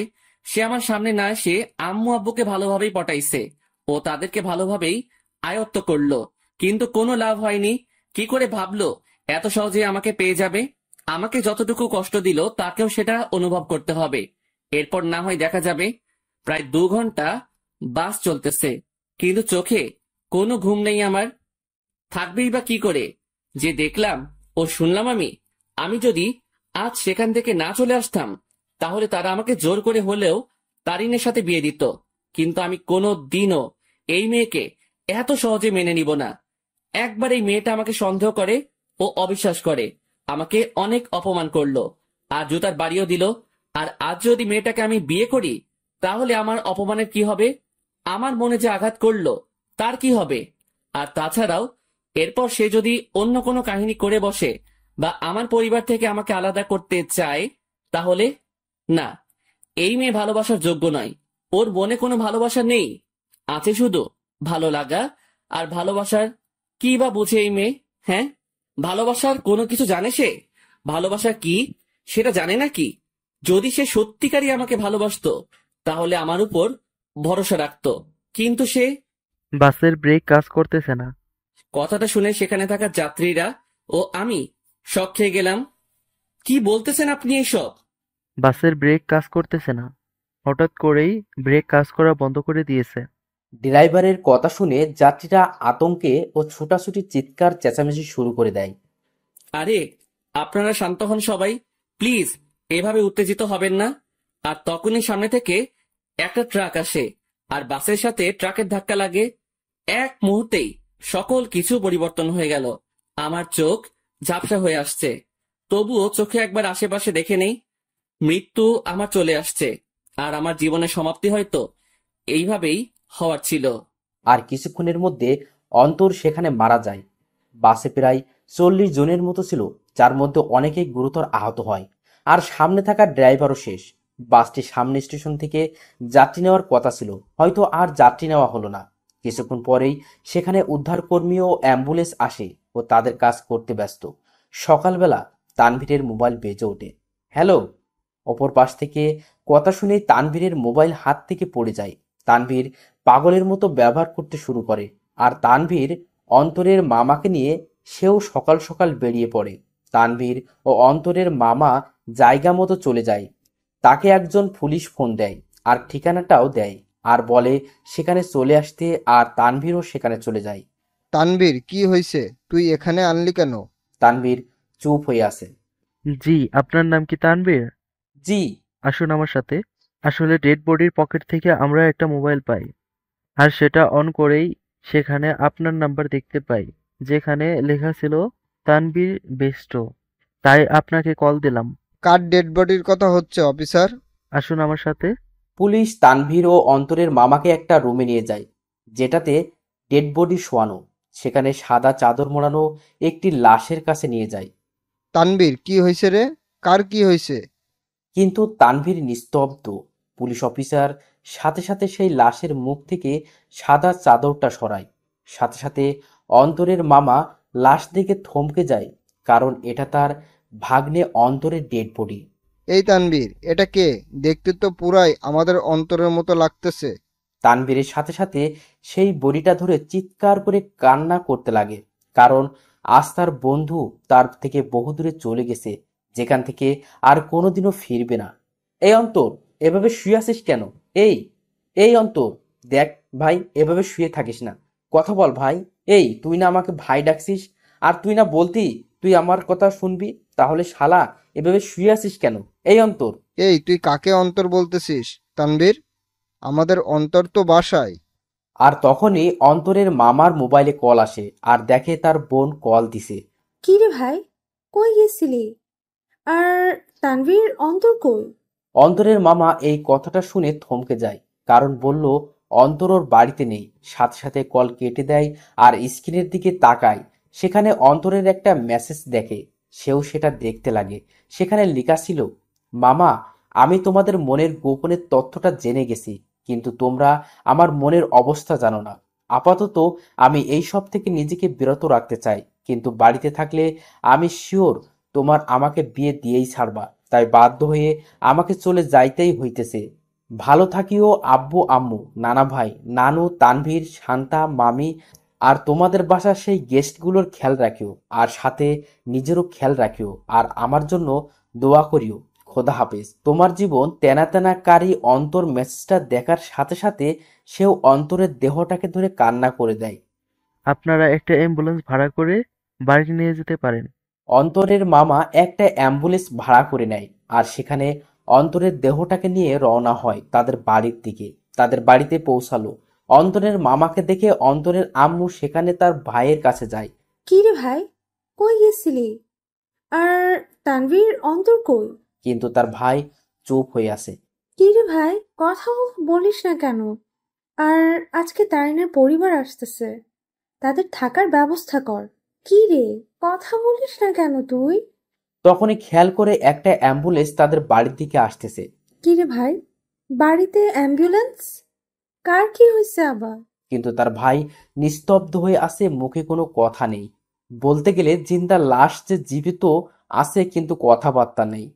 সাথে সাথে অন্তরের মামা তার বোনকে জড়িয়ে ধরে কান্না করে দেয়। কি রে মিলন, এই এইভাবে কান্না করতেছিস কেন? কি হয়েছে রে ভাই? আর তখনই তিনি দেখে সেই অ্যাম্বুলেন্স তাদের আঙিনায় এসে থামে। অ্যাম্বুলেন্স থেকে তানভীর বের হয়। তাকে দেখে সেখানে থাকা অন্তরের আব্বু আম্মু থমকে যায়। এই তানভীর, তুই অ্যাম্বুলেন্স থেকে নামলি যে? আর অন্তর কই রে? সে কি তোমাদের সাথে গেছে নাকি? নাকি তোরা সব বলে দিছিস তাকে? সাথে সাথে তানভীর তাকে জড়িয়ে ধরে কান্না করতে লাগে। কিরে তানভীর, কান্না করতেছিস কেন? আর অন্তর কই? তানভীর, কি রে বাবা, তুই আর মিলন মিলে এভাবে কান্না করতেছিস কেন? সেখানে থাকা একটা লোক মুখের থেকে চাদরটা সরায়। লাশের চেহারা দেখেই আঙিনায় উপস্থিত অন্তরের আম্মু, আব্বু, নানা ভাই, মামি সকলেই বড় ধরনের ঝটকা খেয়ে গেল। সাথে সাথে অন্তরের আব্বু, আম্মু, নানা ভাই সেই লাশের কাছে গেল। আর তারা দেখলো তাদেরই অন্তরের সেই সাদা চাদর গায়ে মরিয়ে চোখ বন্ধ করে আছে। এই এই এই আব্বু, কি রে তুই এভাবে শুয়ে আছিস কেন? এই, কি রে, কি হয়েছে তোর? কথা বলিস না কেন? অন্তর, বাবা, কি রে এভাবে এখানে শুয়ে আছিস কেন? কি হয়েছে তোর? কথা বলিস না কেন? এই তানভীর, আমাদের অন্তর কথা বলে না কেন? ওর কি হয়েছে? নাকি তোরা সব সত্যি বলে দিছিস বলে রাগ করে আছে আমাদের উপর? কি রে তানভীর, মিলন, কথা বলিস না কেন? অন্তর এইভাবে শুয়ে আছে কেন? কিন্তু তানভীর আর তাদের মিলন মামা কান্না করেই যাচ্ছে। কাল রাতে বাস অ্যাক্সিডেন্টে উনি মারা যান। কি যাতা বলতেছেন এগুলো? আমার ছেলে বাড়ি ছিল, ও কি করে? নাকি ফাইজলামি করতেছে এই বেয়াদবটা? এই, আমার রাগ উঠে গেছে কিন্তু। এইসব নিয়ে কি ফাইজলামি করিস অন্তর? এইসব কোনো মজা করার ব্যাপার? এই, উঠ বলতেছি, না হলে কিন্তু একটা মারও মাটিতে পড়বে না। তারা অন্তরকে অনেকবার জাগানোর চেষ্টা করলো, কিন্তু অন্তর তো আর জাগবে না। সে চির নিদ্রায় চলে গেল, যেখান থেকে আর ফিরবে না কোনোদিনও। এ আব্বু, কথা বলিস না কেন তুই? একটিবার কথা বল বাবা। কি রে আব্বু, কথা বল না।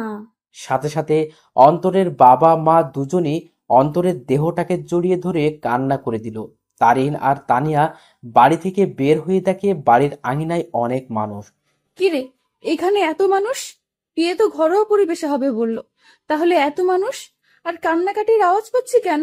চল তো দেখি কি হয়েছে। তারপর তানিয়া ও তারিন সেখানে গেল। কিরে, আন্টি এভাবে কান্না করতেছে কেন? কি হয়েছে? আঙ্কেলও কান্না করতেছে। কি হয়েছে রে? তারিন অন্তরের আম্মুর কাছে যায়। সেখানে গিয়ে যখনই অন্তরের আম্মুর কাঁধে হাত দিবে, তখন সে সেখানেই নিস্তব্ধ হয়ে যায়। তার মুখ দিয়ে আর কোনো কথা বেরোচ্ছে না।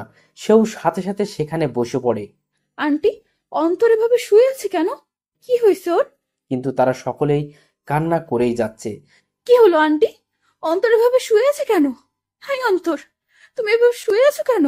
কি হয়েছে তোমার? এইভাবে সাদা চাদর গায়ে কেন তোমার?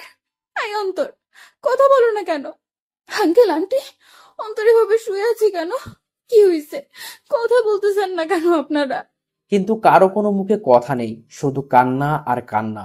হাই কলিজা, এইভাবে শুয়ে আছো কেন? আমি জানি তুমি আমার উপর অনেক রাগ করে অভিমান করে বসে আছো, কিন্তু বিশ্বাস করো, আমি সত্যি তোমাকে ভালোবাসি। হ্যাঁ, আমি অন্যায় করেছি তোমার সাথে, আর বিশ্বাস রাখি তোমার সাথে, কিন্তু আমি আমার ভুল বুঝতে পারছি। তাই একটিবার আমাকে সুযোগ দাও, আর কোনোদিন এমনটি করবো না। সত্যি বলতেছি তোমাকে। কি হলো, কথা বলো না কেন তুমি? হাই কলিজা, একটিবার কথা বলো না, আমি তোমার পায়ে ধরতেছি। আর একটিবার সুযোগ দাও আমাকে, দোয়াই লাগে তোমার। এইভাবে চুপ থেকো না প্লিজ। দেখো, আমার কিন্তু ভয় লাগতেছে। আর তুমি এইভাবে চুপচাপ শুয়ে আছো কেন?